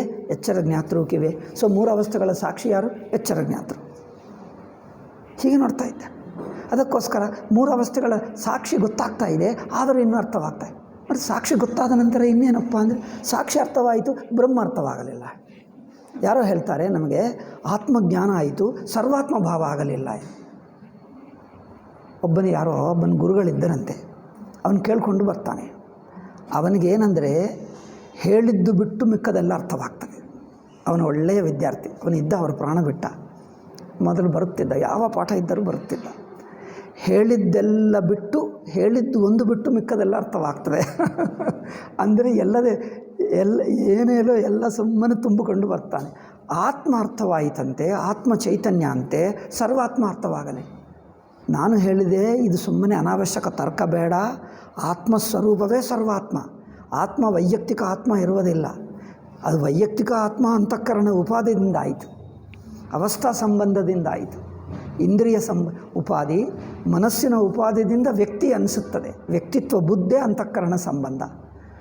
ಅಂತಃಕರಣ ಸಂಬಂಧ ಬಿಟ್ಟು ನೀವು ಅರಿವು ತಿಳ್ಕೊಂಡರೆ ಅದೇ ಸರ್ವಾತ್ಮ. ಅರಿವಂದರೆ ಆತ್ಮ, ಆತ್ಮನೇ ಸರ್ವಾತ್ಮ. ನೀವು ಆತ್ಮ ತಿಳ್ಕೊಂಡ್ರೆ ಸರ್ವಾತ್ಮ ಅಲ್ಲ. ಆತ್ಮ ಗೊತ್ತಾಯಿತು, ಸರ್ವಾತ್ಮ ಆಗಬೇಕು. ಇದು ಎಷ್ಟು ಸಲ ಹೇಳಿದ್ದರೂ ಅವರ್ಸ್ ವೇಸ್ಟ್ ಮಾಡಿದ. ಆ ಹಿಂದಿನ ಪಾಠಗಳು ಕೇಳಿದ್ದವರಿಗೆ ಗೊತ್ತು. ನಾನು ಹೇಳುತ್ತಿದ್ದವನು ಯಾರೋ ಗೊತ್ತು. ಅವರ್ಸ್ ವೇಸ್ಟ್ ಮಾಡಿದೆ ಮತ್ತೆ. ಆವಾಗ ನಾನು ಹೊಳೆನರಸೀಪುರದಿಂದ ಬಂದು ಸಪ್ತಾಹ ಮಾಡಿ ಹೋಗುತ್ತಿದ್ದೆ. ಆ 7 ದಿವಸದಲ್ಲಿ 1 ದಿವಸ 2 ದಿವಸ ಇವನಿಗೆ ಟೈಮ್ ವೇಸ್ಟ್. ಇದೆಲ್ಲ ಕೇಳಿ ಮತ್ತೆ ಮುಂದಿನ ದಿವಸ ಮತ್ತೆ ಅದೇ ಮಾತಾಡ್ತಾನೆ, ಮತ್ತೆ ಅದೇ ಪ್ರಶ್ನೆ. ಅಂದರೆ ಹೇಳಿದ್ದು ಕೇಳಲ್ಲ, ಮನಸ್ಸಿನಲ್ಲಿ ಇಟ್ಕೊಂಡಿದ್ದು. ಅದಕ್ಕೋಸ್ಕರ ನಾನು ಅಂಥವನಿಗೋಸ್ಕರ ಒಂದು ಉದಾಹರಣೆಯನ್ನು ಕಂಡು ಹಿಡಿದೆ. ಏನದು? ಒಂದು ಲೋಟ ಇದೆ, ದೊಡ್ಡ ಲೋಟ, ಖಾಲಿ ಲೋಟ. ಕ್ಲೀನಾಗಿ ಇಟ್ಕೊ, ಚೆನ್ನಾಗಿ, ಅದರಲ್ಲಿ ಏನಿಲ್ಲ. ಆ ಲೋಟವನ್ನು ಹೇಗೆ ಉಲ್ಟಾ ಮಾಡಿ ಹೊರಗೆ, ಅದೇನು ಓಪನ್ ಪ್ಲೇಸ್ನಲ್ಲಿ ಅಂಗಣದಲ್ಲಿ ಇಡು. ಪೂರ್ತಿ ಮಳೆಗಾಲ, ಜೂನ್ ಜುಲೈ ಶುರುವಾದಾಗ ಮಳೆಗಾಲದಲ್ಲಿ ಇಡು. ಪೂರ್ತಿ ಮಳೆಗಾಲ ಮುಗಿದಾಗ ದಸರಾ ಕಾಲಕ್ಕೆ ತೆಗೆದು ನೋಡು, ಎಷ್ಟು ಹನಿ ಹೋಯಿತು ಅದರಲ್ಲಿ ನೀರು ಹೇಳು. ಲೋಟವನ್ನು ಹೀಗಿಡು. ಏನು ಹೇಳ್ತಾರೆ ಇದಕ್ಕೆ? ಉಲ್ಟಾ. ಹೀಗೆ ಮಾಡಿ ಇಡು. ಅಲ್ಲೇನು ಅಂಗಣದಲ್ಲಿ ಪೂರ್ತಿ ಮಳೆಗಾಲ ಹೋಗಲಿ, 4 ತಿಂಗಳು ಮಳೆಗಾಲ. ಈಗ ನಂತರ ತೆಗೆದುಬಿಟ್ಟು ನೋಡು ಎಷ್ಟು ಹನಿ ನೀರು ತುಂಬಿದೆ. ಸಮುದ್ರ ಬಂದಿರಬಹುದಲ್ಲವೇ? ಆ ಲೋಟದಲ್ಲಿ ಸಮುದ್ರನೇ ತುಂಬಿರಬಹುದು. ಇರುತ್ತದ ಸಮುದ್ರ? ಹಾಗೆ ಇವನು ಅದೇ ಬುದ್ಧಿ ಇಟ್ಕೊಳ್ತಾನೆ. ಪ್ರಶ್ನೆ ಮಾಡಿದ್ದರೆ ಪ್ರಶ್ನಕ್ಕೆ ಹಿಡ್ಕೊಳ್ತಾನೆ, ನಿಮ್ಮ ಉತ್ತರ ಮಾತ್ರ ಕೇಳಲ್ಲ. ಒಬ್ಬನು ಹೇಳುತ್ತಿದ್ದ ಚಿನ್ಮಯಾನಂದ ಸ್ವಾಮೀಜಿ ಹತ್ತಿರ. ಅವನು ಬಂದು ಹೇಳ್ತಾನೆ, ನನಗೊಂದು ಪ್ರಶ್ನೆ ಇದೆ, ನಾನು ನಿಮ್ಮನ್ನು ಕೇಳಬೇಕು ಅಂದ್ಕೊಂಡೆ. ನಾನು ಎಷ್ಟೋ ರಾಮಕೃಷ್ಣ ಮಠ ಸನ್ಯಾಸಿಗಳು, ಇನ್ನು ಯಾರೋ ಸನ್ಯಾಸಿಗಳನ್ನು, ಎಷ್ಟೋ ಜನರನ್ನು ಕೇಳಿದ್ದೀನಿ. ಯಾರೂ ಉತ್ತರ ಹೇಳಿ ನನಗೆ ಕನ್ವಿನ್ಸ್ ಮಾಡಲಿಲ್ಲ. ನಿಮಗೂ ಹೇಳ್ತೀನಿ, ನೀವು ಕನ್ವಿನ್ಸ್ ಮಾಡ್ತೀಯ ಅಲ್ಲವ ನಿಮಗೆ ಬಿಡ್ತೀನಿ. ನಾನು ಪ್ರಶ್ನೆ ಹೇಳ್ತೀನಿ ಕೇಳು ಅಂದೆ. ಅವರು ಅಂದ್ಕೊಳ್ತಾನೆ, ಪ್ರಶ್ನೆ ಕೇಳುವುದೇ ನನ್ನದು, ನಿಮ್ಮ ಉತ್ತರ ಮಾತ್ರ ನಾವು ಕೇಳಲ್ಲ. ಕನ್ವಿನ್ಸ್ ಮಾಡುವುದು ನಿಮ್ಮ ಜವಾಬ್ದಾರಿ. ನಾನು ಮಾತ್ರ ಅರ್ಥ ಮಾಡಿಕೊಳ್ಳಲ್ಲ, ಮೊದಲೇ ಡಿಸೈಡ್ ಮಾಡಿಕೊಂಡೆ. ನಾನು ಅರ್ಥ ಮಾಡಿಕೊಳ್ಳುವುದೇ ಇಲ್ಲ. I refuse to understand. So it is ನಿಮ್ಮ ಜವಾಬ್ದಾರಿ ಟು ಕನ್ವಿನ್ಸ್ ಮೀ. ಆಗುತ್ತದೆ? ಈಗ ಹಾಗಿದೆ ಬುದ್ಧಿ ಜನರದು. ನಾನು ಹೇಳುತ್ತಲೇ ಇದ್ದೀನಿ ನೂರಾರು ಸಲ. ಆತ್ಮ ಚೈತನ್ಯದಲ್ಲಿ ನಾನಾತ್ವವಿಲ್ಲ. ನಾನಾತ್ವ ಅಂದರೆ ಅದು ವೃತ್ತಿ ಆಯಿತು, ವಿಷಯವಾಯಿತು. ಅರಿವಿಗೆ ನಾನಾತ್ವ ಹೇಗೆ ಆಗುತ್ತದೆ? ಅರಿವಿಗೆ ಪರಿಚ್ಛಿನ್ನತೆ ಹೇಗೆ ಆಗ್ತದೆ? ಅರಿವು ಅಂದರೆ ಅನಂತ, ಚೈತನ್ಯವೇ ಆತ್ಮನೇ ಸರ್ವಾತ್ಮ. ಆತ್ಮ ಗೊತ್ತಾಯ್ತಂತೆ ಸರ್ವಾತ್ಮ. ಯಾರೋ ಹೇಳಿಬಿಟ್ರಂತೆ ಆತ್ಮ ಗೊತ್ತಾದ ನಂತರ ಸರ್ವಾತ್ಮ ಆಗಬೇಕು. ಈಗ ನಾನು ಹೇಳಬೇಕಿತ್ತು ಸರ್ವಾತ್ಮ ನಂತರ ಇನ್ನೇನಾಗಬೇಕು? ಸರ್ವಾತ್ಮ ನಂತರ ಮೇಲೆ ಆತ್ಮ ಇನ್ನೊಂದು ಆಗಬೇಕಲ್ಲ. ಈಗೀಗ ಆಗುತ್ತಾ ಇರಬೇಕು. ಕುತರ್ಕ ಮಾಡಬೇಕಂದ್ರೆ ಮೊದಲು ಆತ್ಮ ಗೊತ್ತಾಯಿತು, ನಂತರ ಸರ್ವಾತ್ಮ ಆಗಬೇಕು. ಸರ್ವಾತ್ಮ ನಂತರ ಮೇಲಿನ ಆತ್ಮ ಆಗಬೇಕು. ಮೇಲಿನ ಆತ್ಮ ಅಂದರೆ ಕೆಳಗಿನ ಆತ್ಮ ಆಗಬೇಕು. ಕೆಳಗಿನ ಆತ್ಮ ಅಂದರೆ ಒಳಗಿನ ಆತ್ಮ ಆಗಬೇಕು. ಇದು ಏನಪ್ಪ? ಇದು ಏನಿದೆಲ್ಲ ಮಾತುಗಳು? ಆತ್ಮನೇ ಸರ್ವಾತ್ಮ ಎಂದು ಹೇಳಿದೆ. ಅಂದರೆ ಆತ್ಮ ಒಂದು ವೈಯಕ್ತಿಕವಲ್ಲ ಅಷ್ಟೇ ಹೇಳಿದ್ದೆ. ವೈಯಕ್ತಿಕವೇ ಅಧ್ಯಾಸ, ಇಂದ್ರಿಯ ಮನಸ್ಸುಗಳ ಸಂಬಂಧ. ಅದು ಬಿಟ್ಟಿರುವ ಕೇವಲ ಚೈತನ್ಯ ನೋಡಿದ್ದರೆ ಅದೇ ಸರ್ವಾತ್ಮ. ಮತ್ತೆ ಆತ್ಮ ಸರ್ವಾತ್ಮ. ನಿನಗೆ ಯಾರೋ ಅವ್ರ ಗುರುಗಳು ಹೇಳಿದ್ದಾರೆ. ಇದು ಒಂದು ಸಮಸ್ಯೆ. ಆಯಿತು, ಅವರ ಬುದ್ಧಿ ಅವರದ್ದು, ನಾವೇನು ಮಾಡ್ತೀವಿ? ಹೇಳುವುದು ನಮ್ಮ ಕೆಲಸ. ಕೇಳಿದ್ದರೆ ಅರ್ಥವಾಗ್ತದೆ, ಇಲ್ಲದಿದ್ದರೆ ಅದು ನಾನು ಹೇಳ್ತೀವಲ್ಲ, ನೀವೇನು ಹೇಳ್ತಾರೆ ಅದಕ್ಕೆ? ಲೋಟ, ಉಲ್ಟಾ ಲೋಟ, ಇನ್ವರ್ಟೆಡ್ ಲೋಟ ಆಗಿಬಿಡ್ತಾರೆ. ಇನ್ವರ್ಟೆಡ್ ಲೋಟ ಶಿಷ್ಯರಾದರೆ ಏನು ಪ್ರಯೋಜನವಿಲ್ಲ. ಸಾಕ್ಷಾತ್ ಪರಮಾತ್ಮ ಬಂದರೆ ಏನು ಮಾಡೋಕ್ಕಾಗಲ್ಲ. ಪ್ರಶ್ನೆ ಮಾಡುವುದರಿಂದ ನಿಮ್ಮ ಜವಾಬ್ದಾರಿ ಮುಗಿಯಲ್ಲ. ಜವಾಬ್ದಾರಿ ಅಂದರೆ ಅರ್ಥ ಮಾಡಿಕೊಳ್ಳುವ ಜವಾಬ್ದಾರಿ ಪ್ರಶ್ನೆ ಮಾಡುವುದರಿಂದ ಶುರುವಾಗ್ತದೆ. Your responsibility to understand begins with your questioning. You question and watch, observe and try to understand. ಪ್ರಶ್ನೆ ಮಾಡಿ ಆ ಪ್ರಶ್ನವನ್ನು ನಮಗೆ ಕೊಟ್ಟು ಬಿಡುವುದಲ್ಲ, ನಿಮ್ಮ ಮನಸ್ಸಿನಲ್ಲಿ ಆ ಪ್ರಶ್ನೆ ಬುದ್ಧಿ ಬರುತ್ತೆ. ಪ್ರಶ್ನೆ ಅಂದರೆ ವಿಚಾರ, ಅನ್ವೇಷಣ. ಪ್ರಶ್ನೆ ಅಂದರೆ ಏನು? ಅನ್ವೇಷಣ ಅಲ್ಲವೇ, ಹುಡುಕುವುದಲ್ಲವೇ? ನಿಮ್ಮ ಮನಸ್ಸು ಪ್ರಶ್ನೆ ಹೇಳಿಬಿಟ್ಟಿಗ ನಾನು ಹುಡುಕುವುದು ನಿಲ್ಲಿಸಿಬಿಟ್ಟೆ, ಹುಡುಕುವುದೇ ಪ್ರಶ್ನೆ. ನಿಮ್ಮ ಮನಸ್ಸು ಅನ್ವೇಷಣ, ಆ ವಿಚಾರಶೀಲದಲ್ಲಿರಬೇಕು, ವಿಚಾರಶೀಲತೆಯಲ್ಲಿರಬೇಕು. ಅದು ಪ್ರಶ್ನೆ ಇನ್ನೊಬ್ಬರ ಶಾಸ್ತ್ರದ ಉಪದೇಶ, ಗುರುಗಳ ಉಪದೇಶ ಸಹಾಯದಿಂದ ನೀವು ಅದೇ ಅನ್ವೇಷಣದಲ್ಲಿದ್ದೀರಿ. ಅನ್ವೇಷಣ ಮಾಡುತ್ತಾ ಗುರುಗಳು ಶಾಸ್ತ್ರ ಸಹಾಯ ತಗೊಳ್ತಾ ಇದ್ದೀರಿ. ಇವನು ಪ್ರಶ್ನೆ ನಿನಗೆ ಕೊಟ್ಟೆ, ಈಗ ನಾನು ಮಾತ್ರ ಏನು ವಿಚಾರಣೆ ಮಾಡಲ್ಲ ಅಂದರೆ ನೀವು ಮುಚ್ಕೊಂಡು ಬಿಟ್ಟಿದ್ದೀರಿ. ನೀವು ಮುಚ್ಕೊಂಡು ಬಿಟ್ಟರೆ ಏನಾಗ್ತದೆ? ನಲ್ಲಿ ಆನ್ ಮಾಡಿ ಏನದು ಒಂದು ಲೋಟ ತಂದ, ನಲ್ಲಿ ಆನ್ ಮಾಡಿ ಲೋಟ ಮುಚ್ಚಿ ಅದರ ಕೆಳಗೆ ಇಟ್ಟ. ಏನಾಗ್ತದೆ? ಮೊದಲು ಎರಡು ಇದೆ, ನಲ್ಲಿ ಆನ್ ಮಾಡಬೇಕು, ಲೋಟ ಲೋಟ ಅಂದರೆ ಅದಕ್ಕೆ ಮುಚ್ಚಳ ಇರುತ್ತದೆ ನೋಡಿ. ಪೂರ್ವ ಕಾಲದಲ್ಲಿ ಆ ಡಬ್ಬಿ ಇರುತ್ತದಲ್ಲ, ಡಬ್ಬಿಗೆ ಬಾಟಲ್ಲ ಈ ಕಾಲದಲ್ಲಿ, ಪ್ಲಾಸ್ಟಿಕ್ ಬಾಟಲ್ಗೆ ಅದೇನು ಮುಚ್ಚಳ ತೆಗಿಬೇಕು. ಮುಚ್ಚಳ ತೆಗೆದು ನಲ್ಲಿ ಆನ್ ಮಾಡಿದ, ನಲ್ಲಿ ಆನ್ ಮಾಡಿದ ಮುಚ್ಚಳ ಇಟ್ಟ ಏನು ಪ್ರಯೋಜನಪ್ಪ? ಹಾಗಿದೆ ಇವರ ಬುದ್ಧಿ. ಅದಕ್ಕೋಸ್ಕರ ಅತಿಯಾಗಿ ಪ್ರಶ್ನೆಗಳು ಮಾಡುವುದು, ಅತಿಯಾಗಿ ಏನೇನೋ ಮಾಡುವುದು, ಅತಿ ಪುಸ್ತಕಗಳು ಓದುವುದು. ಈ ಓದಿದವರೆಲ್ಲರೂ ಬುದ್ಧಿವಂತರೇನಲ್ಲ. ಅತಿಯಾಗಿ ಪ್ರಶ್ನೆ ಮಾಡುವಗಳೆಲ್ಲ ವಿಚಾರಶೀಲರಲ್ಲ. ವಿಚಾರಶೀಲತಾ ಇದು ನಿಮ್ಮ ಅಂತಃಕರಣದ ಅಂತರ್ಮುಖತ, ನಿಮ್ಮ ಜಿಜ್ಞಾಸ.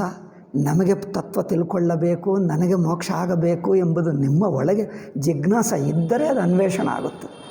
ಅಷ್ಟೇ ಹೊರತು ಪುಸ್ತಕ ಹೆಚ್ಚು ಓದಿದ್ದರೆ ತತ್ವಜ್ಞಾನಿ ಆಗುವುದಿಲ್ಲ, ವೇದಾಂತಿ ಆಗುವುದಿಲ್ಲ.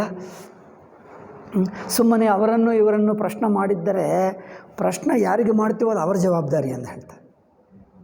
ಪ್ರಶ್ನೆ ಅವರಿಗೆ ಕೊಟ್ಟರೆ ಜವಾಬ್ದಾರಿ ಅವರದಾಗಲ್ಲ, ವಿಚಾರಶೀಲತೆ ನಿನ್ನದೇ ಇರುತ್ತದೆ. ಅವರು ಎಷ್ಟು ಹೇಳಿದ್ದರೂ ವಿಚಾರ ನೀನೇ ಮಾಡಬೇಕು. ಅವರು ಹೇಳಿದ್ದು ಕೇಳದಿದ್ದರೆ ವಿಚಾರ ಹೇಗಾಗುತ್ತದೆ? ನೀವು ವಿಚಾರಶೀಲತೆಗೆ ಅವರ ಅಸಿಸ್ಟೆನ್ಸ್ ಅಷ್ಟೇ. ನೀವು ಹೋಗ್ತೀನಿ ಅಂದರೆ ರೈಲು ಸಹಾಯ ಮಾಡ್ತದೆ. ಇವರು ಹೇಳ್ತಾರೆ ರೈಲು ಎಲ್ಲಿದೆ, ಬೆಂಗಳೂರಿನಿಂದ ದಿಲ್ಲಿಗೆ ರೈಲು ಹೋಗ್ತದೆ ಅಂತೆ ಆಯಿತು, ರೈಲ್ ಹೇಳಿಬಿಡ್ತೀನಿ, ಏನಪ್ಪ ನನ್ನನ್ನು ದಿಲ್ಲಿಗೆ ಕರ್ಕೊಂಡು ಹೋಗಬೇಕು, ನಾನು ಮಾತ್ರ ಮನೆಯಲ್ಲೇ ಇರ್ತೀನಿ ಅಂತ ಹೇಳಿಬಿಡೋದಕ್ಕೆ. ಅದು ನಿಮ್ಮನ್ನು ಮನೆಗೆ ಕರ್ಕೊಂಡು ಹೋಗ್ತದೆ ದಿಲ್ಲಿಗೆ? ಏನಪ್ಪ ರೈಲು ದಿಲ್ಲಿಗೆ ಹೋಗ್ತದೆ, ಬಟ್ ಹೇಗೆ ಕರ್ಕೊಂಡು? ನೀವು ಹತ್ತಿದ್ದರೆ ಕರ್ಕೊಂಡು ಹೋಗ್ತದೆ, ನೀವು ಹತ್ತದಿದ್ದರೆ ಕರ್ಕೊಂಡು ಹೋಗ್ತದೆ. ನೀವು ರೈಲು ಹತ್ತಲ್ಲ, ನೀವೇ ಹೇಳಿದ್ದೀರಲ್ಲ ರೈಲು ದಿಲ್ಲಿಗೆ ಹೋಗ್ತದೆ ಅಂತ, ಮರು ಹೋಗಲಿ, ಅದು ಹೋಗುತ್ತದೆ, ಬಟ್ ನೀವಿಲ್ಲೇ ಇರ್ತೀವಿ. ನೀನು ಹೋಗದಿದ್ದರೆ ಏನು ಪ್ರಯೋಜನ? ಅದರಿಂದ ಪ್ರಶ್ನೆ ಅಂದರೆ ಇನ್ನೊಬ್ಬರಿಗೆ ಪ್ರಶ್ನೆ ಕೇಳುವುದಲ್ಲ, ನಿಮ್ಮ ಅನ್ವೇಷಣ ಬುದ್ಧಿಗೆ ಇನ್ನೊಬ್ಬರ ಸಹಾಯ ತಗೊಳ್ಳುವುದು. ಶಾಸ್ತ್ರದ ಸಹಾಯ, ಗುರುಗಳ ಸಹಾಯ, ನಿಮ್ಮ ಅನ್ವೇಷಣಕ್ಕೆ ಅವರ ಸಹಾಯ ತಗೊಳ್ಳುವುದು. ನಿಮ್ಮ ಅನ್ವೇಷಣೆ ಮುಚ್ಚಬೇಡ. ಪ್ರಶ್ನೆ ಕೇಳಿದೆ, ಈಗ ಅವ್ರ ಜವಾಬ್ದಾರಿ ನನ್ನದಲ್ಲ ಅಂದರೆ ಏನು? ನಾನು ದಿಲ್ಲಿಗೆ ಹೋಗಬೇಕು ಎಂದು ಅವರಿಗೆ ರೈಲ್ವೆ ಅದೇನು ಸ್ಟೇಷನ್ ಮಾಸ್ಟರ್ಗೆ ಹೇಳಿಬಿಟ್ಟೆ, ನಿಮ್ಮ ಸ್ಟೇಷನ್ಗೆ ದಿಲ್ಲಿಗೆ ಹೋಗೋ ರೈಲು ಬರ್ತದೆ ಅಂದರೆ ಎಲ್ಲ ಕಡೆ ಹೋಗೋ ರೈಲು ಬರುತ್ತದೆ, ಎಲ್ಲಿಗೆ ಹೋಗೋದ್ರೂ ರೈಲು ಬರುತ್ತದೆ. ಆಯಿತು, ನನಗೆ ದಿಲ್ಲಿಗೆ ಹೋಗ್ತದೆ, ದಿಲ್ಲಿಗೆ ಬೇಕು ನನಗೆ, ಆಯಿತು ಎಂದು ಹೇಳಿಬಿಟ್ಟು ಅಷ್ಟೇ. ಆಯಿತು ಎಂದು ಹೇಳಿಬಿಟ್ರೆ ಅದಕ್ಕೆ ದಿಲ್ಲಿಗೆ ಹೋಗ್ತದೆ ಅಂದರೆ ಈಗ ಆಯ್ತಪ್ಪ ಅಂದರೆ ಎಷ್ಟು ಗಂಟೆಗೆ ತಲುಪ್ತದೆ? ನಾಳೆ ಬೆಳಗ್ಗೆ 8 ಗಂಟೆಗೆ ತಲುಪುತ್ತದೆ. ಇವರು ಇಲ್ಲೇ ಮಲ್ಕೊಂಡು ಬಿಟ್ಟ. ಬೆಳಗ್ಗೆ 8ಕ್ಕೆ ಟೆಲಿಫೋನ್ ಮಾಡಿ, ಏನಪ್ಪ 8ಕ್ಕೆ ದಿಲ್ಲಿಗೆ ತಲುಪಿಸ್ತದೆ, ನಾನು ಇಲ್ಲೇ ಇದ್ದೀನಿ ಊರಿನಲ್ಲೇ. ಬೆಳಗ್ಗೆ 8ಕ್ಕೆ ಹೋಗಲೇ ಇಲ್ಲ, 8ಕ್ಕೆ ಹೋಗಬೇಕಾ? 8ಕ್ಕೆ ಹೇಗೆ ಹೋಗ್ತಾನೆ? ವಿಚಾರ ನೀನು ಮಾಡಿದ್ದರೆ ಆಗುತ್ತದ? ಅವರಿಗೆ ಪ್ರಶ್ನೆ ಹೇಳಿದರೆ ನಿಮ್ಮದೇ ಜವಾಬ್ದಾರಿ, ನನ್ನದಲ್ಲ. ಆದ್ದರಿಂದ ನೋಡಿ, ವಿಚಾರಶೀಲತೆಗೆ ವೈರಾಗ್ಯ ಬೇಕು, ವಿನಯ ಬೇಕು, ಅಂತರ್ಮುಖತ ಬೇಕು.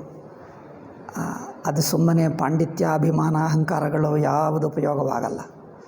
ಅತ್ಯಂತ ವಿನಯ, ಜಿಜ್ಞಾಸ, ಮುಮುಕ್ಷತ್ವ ಇದ್ದರೆ ಅದಾಗುತ್ತೆ ಅಲ್ಲ? ಆಯಿತು, ಇಲ್ಲಿ ನೋಡಿ, ಅವಸ್ಥೆಯ ಲಕ್ಷಣವೇನು? ಅವಸ್ಥೆ ಅಂದರೆ ಏನು ಮೊದಲು ಅದು ತಿಳ್ಕೊ.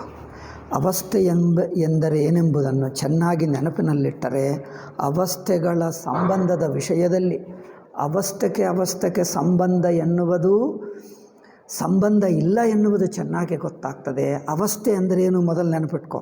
ಏನದು? ಇದನ್ನು ನಾವು ಹಿಂದೆ ಮೊದಲೇ ಹೇಳಿದ್ದೇವೆ ಎಂದು ಹಿಂದಿನ ಸಂಖ್ಯೆ ಹೇಳಿದ್ದಾರೆ. ಅಂದರೆ ಏನೆಂದು ಹೇಳಿದ್ದಾರೆ, ಸುಮ್ಮನೆ ನಾನು ನೆನಪಿಸ್ತಾ ಇದ್ದೀನಿ, ಇಲ್ಲಿ ಹೇಳಲಿಲ್ಲ, ಇಲ್ಲಿ ಮತ್ತೊಂದು ಸಲ ಹೇಳಬಹುದಿತ್ತು. ಹೇಳಿರುವಂತೆ ಅವಸ್ಥೆಗಳು ಕಾಲವಶದಿಂದ ಆಗುವ ಮಾರ್ಪಾಡುಗಳಲ್ಲ, ಕಾಲದಲ್ಲಿ ಆಗುವ ಮಾರ್ಪಟ್ಟಲ್ಲ. ಕಾಲದಲ್ಲಿ ಅಂದರೆ ಹಿಂದಿನ ಕಾಲದಲ್ಲೇ ಮಾರುತ್ತಾ ಇದೆ ಅಂದರೆ ಹಿಂದಿನದು ಮುಂದಿನದು ಮಾರುವಕ್ಕೆ ಮುಂಚೆ ಮಾರಿದ ನಂತರ ಈ ಎರಡು ಕಾಲ ಒಳಗೆ ಇವೆ. ಅಂದರೆ ಅದು ಕಾಲದಲ್ಲಿ ಆಗುವ ಮಾರ್ಪಾಡುಗಳಾಗ್ತವೆ. ಅವಸ್ಥೆ ಹಾಗಲ್ಲ. ಅವಸ್ಥೆ ಅಂದರೆ ಮಾರ್ಪಟ್ಟೇ ಅಲ್ಲ. ಅವಸ್ಥೆಗಳು ಆತ್ಮ ತೋರುವ ಬಗೆ. ಅಂದರೆ ಯಾರ ಅವಸ್ಥವೋ ಅವನು ಬದಲಾಯಿಸ್ತಾನ? ಇದೊಂದು ಪ್ರಶ್ನೆ. ಯಾರ ಅವಸ್ಥೆ? ಒಂದು ಮರದ ಅವಸ್ಥೆ. ಮೊದಲು ಏನಿತ್ತು? ಬೀಜ ಅವಸ್ಥೆ ಇತ್ತು, ನಂತರ ಮೊಳಕೆ ಅವಸ್ಥೆ ಇತ್ತು, ನಂತರ ಮರ ಆಯಿತು, ಗಿಡ ಆಯಿತು, ನಂತರ ದೊಡ್ಡ ಮರ ಆಯಿತು. ಈ 4 ಅವಸ್ಥೆಗಳು ಯಾರದು? ಅದೇ ಒಂದೇ ಮರದು. ಅಂದರೆ ಮರದ ಅವಸ್ಥೆಗಳು ಅಂದರೆ ಮರಗೆ ಅದರ ಆಕಾರಗಳು ಇವೆ. ಹಾಗೆ ಆತ್ಮಕ್ಕೆ ಅವಸ್ಥೆಗಳು ಅಂದರೆ ಆತ್ಮನೇ ಒಂದು ಎಚ್ಚರ, ನಂತರ ಕನಸು, ನಂತರ ಸುಷುಪ್ತಿ ಎಂದು ಆತ್ಮ ಈ 3 ಮಾರ್ಪಾಟುಗಳಿಗೆ ಒಳಗಾಗ್ತದೆ. ಈ 3 ಮಾರ್ಪಾಟುಗಳನ್ನು ಹೊಂದುತ್ತದೆ. మరి ಆತ್ಮದ ಅವಸ್ಥೆಗಳು ಹೇಳ್ತೀರಿ ಹೇಗೆ? ಆತ್ಮದ ಅವಸ್ಥೆಗಳು ಅಂದರೆ ಆತ್ಮ ಮಾರ್ಪಡುತ್ತದೆ ಎಂದರ್ಥ ಅಲ್ಲ, ಅರಿವು ಮಾರ್ಪಡುತ್ತದೆ ಎಂದರ್ಥ ಅಲ್ಲ. మరి ಆತ್ಮಯ ಅವಸ್ಥೆಗಳು ಅಂದರೆ ಆತ್ಮನೇ ತೋರುವ ಬಗೆ. ಆ ತೋರಿಕೆ ತೋರುವ ದೃಷ್ಟಿಕೆ ಇದೆ ಹೊರತು ಆತ್ಮ ದೃಷ್ಟಿಕೆ ಇಲ್ಲ. ಹಾವಿನ ದೃಷ್ಟಿ, ಹಾವೆಂಬುದು ಹಾವಿನ ದೃಷ್ಟಿಕೆ ಇದೆ, ಹಗ್ಗ ದೃಷ್ಟಿಕಿಲ್ಲ, ಹಗ್ಗಕ್ಕಿಲ್ಲ. ಕನಸು ಯಾರಿಗಿದೆ? ಕನಸಿನ ದೃಷ್ಟಿಗೆ ಕನಸಿದೆ ಹೊರತು ಕನಸಿನ ಸಾಕ್ಷಿಗೆ ಕನಸಿಲ್ಲ. ಯಾವುದೇ ಭ್ರಾಂತಿ ಆಗಲಿ, ಭ್ರಾಂತಿ ದೃಷ್ಟಿಗೆ ಭ್ರಾಂತಿ, ಭ್ರಾಂತಿ ಇಲ್ಲದ ಸ್ವರೂಪ ದೃಷ್ಟಿಗೆ ಭ್ರಾಂತಿ ಇಲ್ಲ. ಆದರೆ ಹಾಗೆ ಅವಸ್ಥೆ ತೋರುವ ಬಗೆ ಜಗತ್ತೆಲ್ಲ, ಸಂಸಾರವೆಲ್ಲ ಅಧ್ಯಾಸ. ಅಂದರೆ ಅಧ್ಯಾಸ ಯಾರಿಗೆ? ಆತ್ಮನಲ್ಲಿ ಅಧ್ಯಾಸ. ಆತ್ಮನಲ್ಲಿ ಅಧ್ಯಾಸ ಅಂದರೆ ಆತ್ಮಕ್ಕೆ ಅಧ್ಯಾಸವ? ಅಧ್ಯಾಸ ಆತ್ಮಕ್ಕಿದೆಯಾ? ಆತ್ಮನಲ್ಲಿ ಹೇಳಿದ್ದೇವೆ ಹೊರತು ಆತ್ಮಕ್ಕಿಲ್ಲ. ಆತ್ಮದೃಷ್ಟಿಗೆ ಅಧ್ಯಾಸ ಇಲ್ಲ. మరి ಯಾರಿಗೆ ಅಧ್ಯಾಸ? ಅಧ್ಯಾಸ ದೃಷ್ಟಿಗೆ ಅಧ್ಯಾಸ. ಅದು ತುಂಬ ಮುಖ್ಯ ವಿಷಯ. ಅವಿದ್ಯಾಯಾಮ್ ಏವ ಅಸಿತ್ವ ಅವಿದ್ಯಾ ಇತಿ ಪ್ರಕಲ್ಪ್ಯತೆ. ಸುರೇಶ್ವರಾಚಾರ್ಯರ ವಾಕ್ಯ ಸ್ವಾಮೀಜಿ ಉದಾಹರಿಸ್ತಾರೆ, ಸಚ್ಚಿದಾನಂದ ಸ್ವಾಮಿಗಳು. ಅವಿದ್ಯಾಯಾಮ್ ಏವ ಅಸಿತ್ವ ಅವಿದ್ಯಾ ಇತಿ ಪ್ರಕಲ್ಪ್ಯತೆ ಬ್ರಹ್ಮದೃಷ್ಟ್ಯಾ ವಿದ್ಯೇಯಂ ನ ಕಥಂಚನ ವಿದ್ಯತೆ. ಇದು ಸುರೇಶ್ವರರ ವಾಕ್ಯ, ವಾರ್ತಿಕ. ಅವಿದ್ಯಾ ದೃಷ್ಟಿಗೆ ಅವಿದ್ಯೆ. ಇದು ನಾನು ಎಷ್ಟೋ ಸಲ ಹೇಳಿದ್ದೀನಿ. ಅಧ್ಯಾಸ ಯಾರಿಗೆ? ಜೀವನಿಗ, ಬ್ರಹ್ಮಗ? ಜೀವತ್ವವೇ ಅವಿದ್ಯಾ ದೃಷ್ಟಿಗೆ ಅಲ್ಲವೇ? ಜೀವತ್ವವೇ ಅಧ್ಯಾಸ ದೃಷ್ಟಿಗೆ. మరి ಅಧ್ಯಾಸ ಜೀವನಿಗ, ಜೀವತ್ವ ಅಧ್ಯಾಸಕ? ಜೀವನಿಗೆ ಅಧ್ಯಾಸವಿರುತ್ತದೆ, ಅಧ್ಯಾಸದಲ್ಲಿ ಜೀವ. ಅಂದರೆ ಯಾರಿಗೆ ಯಾವುದು? ಇದು ಯಾರಿಗೆ ಎರಡು ಅಂದರೆ ಬ್ರಹ್ಮಕ ವಿದ್ಯೆ ಎಂದು ಹೇಳಿಬಿಟ್ರು ವ್ಯಾಖ್ಯಾನಕಾರರು. ಬ್ರಹ್ಮಗ ವಿದ್ಯೆ ಅಧ್ಯಾಸ ಇರುತ್ತದೆ, ಬ್ರಹ್ಮದೃಷ್ಟಿಗೆ ಅಧ್ಯಾಸವೇ ಇಲ್ಲ. ಬ್ರಹ್ಮದೃಷ್ಟಿಗೆ ಅಧ್ಯಾಸ ಇಲ್ಲ, ತೆಗೆಯುವುದೂ ಇಲ್ಲ, ಎರಡೂ ಇಲ್ಲ. ಅಧ್ಯಾಸ ಇದ್ದರೆ ತೆಗೆಯುವುದೆಂಬ ಪ್ರಸಕ್ತಿ, ಅಧ್ಯಾಸವೂ ಇಲ್ಲ, ತೆಗೆಯುವುದೂ ಇಲ್ಲ. మరి ಅಧ್ಯಾಸ ಯಾರಿಗೆ? ಅಧ್ಯಾಸ ದೃಷ್ಟಿಗೆ ಅಧ್ಯಾಸ. ಅದು ನೋಡಿ. మరి ಅಧ್ಯಾಸ ದೃಷ್ಟಿ ಹೇಗಿದೆ ಅಂದರೆ ಬ್ರಹ್ಮದೃಷ್ಟಿ ಇಲ್ಲ, ಅಧ್ಯಾಸ ದೃಷ್ಟಿ. ಅದೇ ಅಧ್ಯಾಸ ದೃಷ್ಟಿ. ಬ್ರಹ್ಮದೃಷ್ಟಿಯನ್ನು ಕಲ್ಕೊಂಡು ಅಧ್ಯಾಸ ದೃಷ್ಟಿ ಇಟ್ಕೊಳ್ಳುವುದೇ ಅಧ್ಯಾಸ. ಅದು ನೋಡಿ, ಬ್ರಹ್ಮದೃಷ್ಟಿ ಕಲ್ಕೊಂಡು ಅಧ್ಯಾಸ ದೃಷ್ಟಿ ಇಟ್ಕೊಳ್ಳುವುದೇ ಅಧ್ಯಾಸ. ಕಲ್ಕೊಂಡು ಅಂದರೆ ಮತ್ತೆ ಹಿಂದೆ ಮುಂದೆ ಕಾಲಕ್ರಮ ಇಡಬೇಡಿ, ಕಾಲಕ್ರಮ ಇಲ್ಲ. ಬ್ರಹ್ಮದೃಷ್ಟಿಗೆ ಅಧ್ಯಾಸ ಇಲ್ಲ, ಅಧ್ಯಾಸ ದೃಷ್ಟಿಗೆ ಅಧ್ಯಾಸ. ಆ ಅಧ್ಯಾಸ ದೃಷ್ಟಿ ಬಿಟ್ಟು ಬ್ರಹ್ಮದೃಷ್ಟಿಯನ್ನು ಪಡ್ಕೊಂಡ್ರೆ ಅಧ್ಯಾಸ ಹೋಗೇ ಹೋಗ್ತದೆ. ಏಕೆಂದರೆ ಅಧ್ಯಾಸ ಬ್ರಹ್ಮದೃಷ್ಟಿಗಿಲ್ಲ, ಅಷ್ಟೇ. ಬ್ರಹ್ಮದೃಷ್ಟಿಗೆ ಅಧ್ಯಾಸವೇ ಇಲ್ಲ. ಅದರಿಂದ ಅಧ್ಯಾಸ ಎನ್ನುವುದೊಂದು ದೃಷ್ಟಿ ಮಾತ್ರ ಅಷ್ಟೇ. ಅವಿದ್ಯಾಯಾಮ್ ಏವ ಅಸಿತ್ವ ಅವಿದ್ಯಾ ಇತಿ ಪ್ರಕಲ್ಪತೆ. ಅಧ್ಯಾಸ ದೃಷ್ಟಿಗೆ ಅಧ್ಯಾಸ.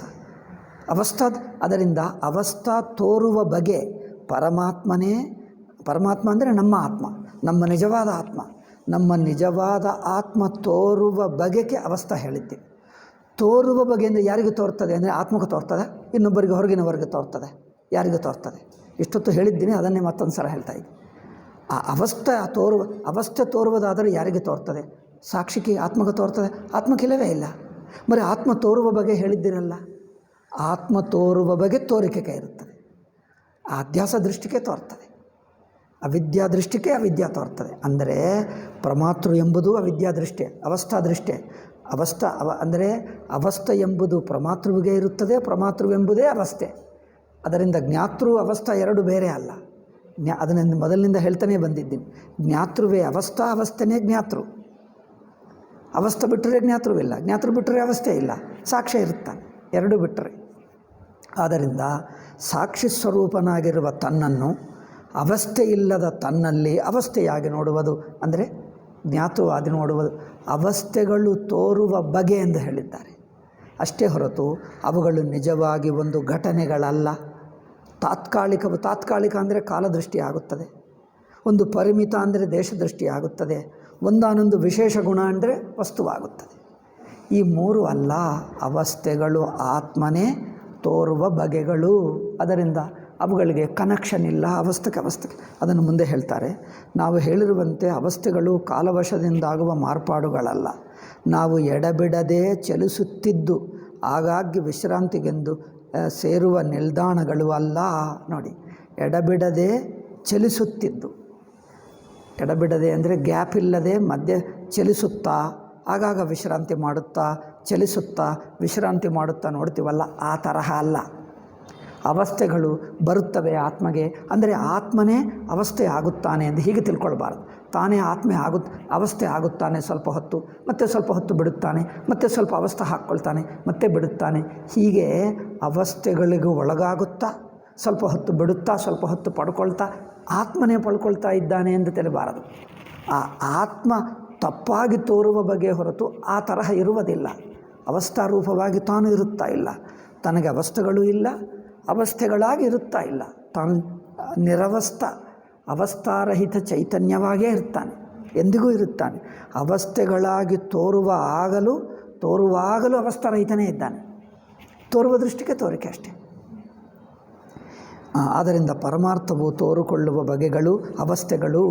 ಅವಸ್ಥೆಯ ಈ ಲಕ್ಷಣವನ್ನು ಮನಗಂಡ ಮೇಲೆ ಅವಸ್ಥೆಗಳಿಗೆ ಒಂದಕ್ಕೊಂದು ಸಂಬಂಧವೇನೆಂಬ ಪ್ರಶ್ನೆಯೇ ಹುಟ್ಟುವುದಿಲ್ಲ. ಏಕೆಂದರೆ ಸಂಬಂಧವೆಂಬುದು ಅವಸ್ಥೆಯೊಳಗೆ ನಮಗೆ ಕಾಣಬರುವ ನೋಟಗಳಿಗೆ ಒಂದಕ್ಕೊಂದು ಇರತಕ್ಕದ್ದು. ಅದನ್ನು ಹೇಳಿಬಿಟ್ಟಿದ್ದೆ. ಅವಸ್ಥೆ ಒಳಗಿನ ಪದಾರ್ಥಗಳಿಗೆ ಒಂದಕ್ಕೊಂದಕ್ಕೆ ಸಂಬಂಧಗಳು ಮೂರೇ: ದೇಶ ಸಂಬಂಧ, ಕಾಲ ಸಂಬಂಧ, ಅವಸ್ಥೆ ಸಂಬಂಧ. ಅದರಲ್ಲಿಯೂ ದೇಶದಲ್ಲಿ ಎಷ್ಟು ಬಗೆ ಅದು ಹೇಳಿದ್ದೇವೆ, ಕಾಲದಲ್ಲಿ ಎಷ್ಟು ಬಗೆ ಹೇಳಿದ್ದೇವೆ, ವಸ್ತುವಿನಲ್ಲಿ ಎಷ್ಟು ಬಗೆ ಅವು ಹೇಳಿದ್ದೇವೆ. ಬಗೆ ಇರಬಹುದು, ಬಟ್ ಎಲ್ಲ ಸೇರಿಕೊಂಡು ಮೂರು ಬಗೆ. ಈ ಮೂರು ಅವಸ್ಥೆ ಒಳಗಿನ ಪದಾರ್ಥಗಳಿಗೆ ಈ ಸಂಬಂಧಗಳಿರುತ್ತವೆ ಹೊರತು ಒಟ್ಟು ಅವಸ್ಥೆಗೆ ಇರುವುದಿಲ್ಲ. ಆಯಿತು, ಈ ಯುಕ್ತಿ ಆಯಿತು. ಇನ್ನೊಂದು ಯುಕ್ತಿ ಹೇಳಬಹುದಾ? ಟೈಮ್ ಆಯಿತಾ? ಓದ್ತೀನಿ, ನೋಡೋಣ. ಒಂದೊಂದು ಅವಸ್ಥೆಯಲ್ಲಿಯೂ ಪರಮಾರ್ಥವೆಲ್ಲ ಪೂರ್ಣವಾಗಿ ಅಡಕವಾಗಿರುವುದೇ ಹೊರತು ಇದೊಂದು ಚೆನ್ನಾಗಿದೆ, 4ನೇ ಯುಕ್ತಿ. ಒಂದೊಂದು ಅವಸ್ಥೆಯಲ್ಲಿ ಪರಮಾತ್ಮ ಪೂರ್ಣವಾಗಿದೆ ಅಷ್ಟೇ ಹೊರತು, ನೋಡಿ, 3 ಅವಸ್ಥೆಗಳಿವೆ ಅಂದರೆ ಜಾಗೃತಿದೆ, ಸ್ವಪ್ನ ಇದೆ, ಸುಷುಪ್ತಿ ಇದೆ. 3 ಅವಸ್ಥೆಗಳಿದೆ ಅಂದರೆ ಆತ್ಮ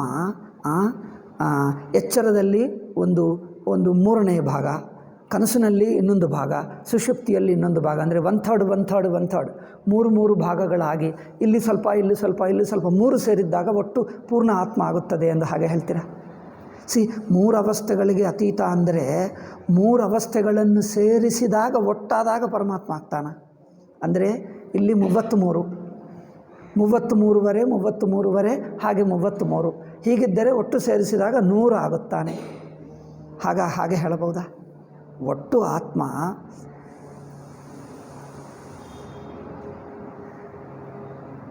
ಮೂರನ್ನು ಸೇರಿಸಿದಾಗ ಒಟ್ಟು ಆತ್ಮ ಆಗುತ್ತದೆ, ಅಥವಾ ಪ್ರತಿಯೊಂದು ಅವಸ್ಥೆಯಲ್ಲಿ ಆತ್ಮ ಪೂರ್ಣವಾಗಿದೆಯಾ?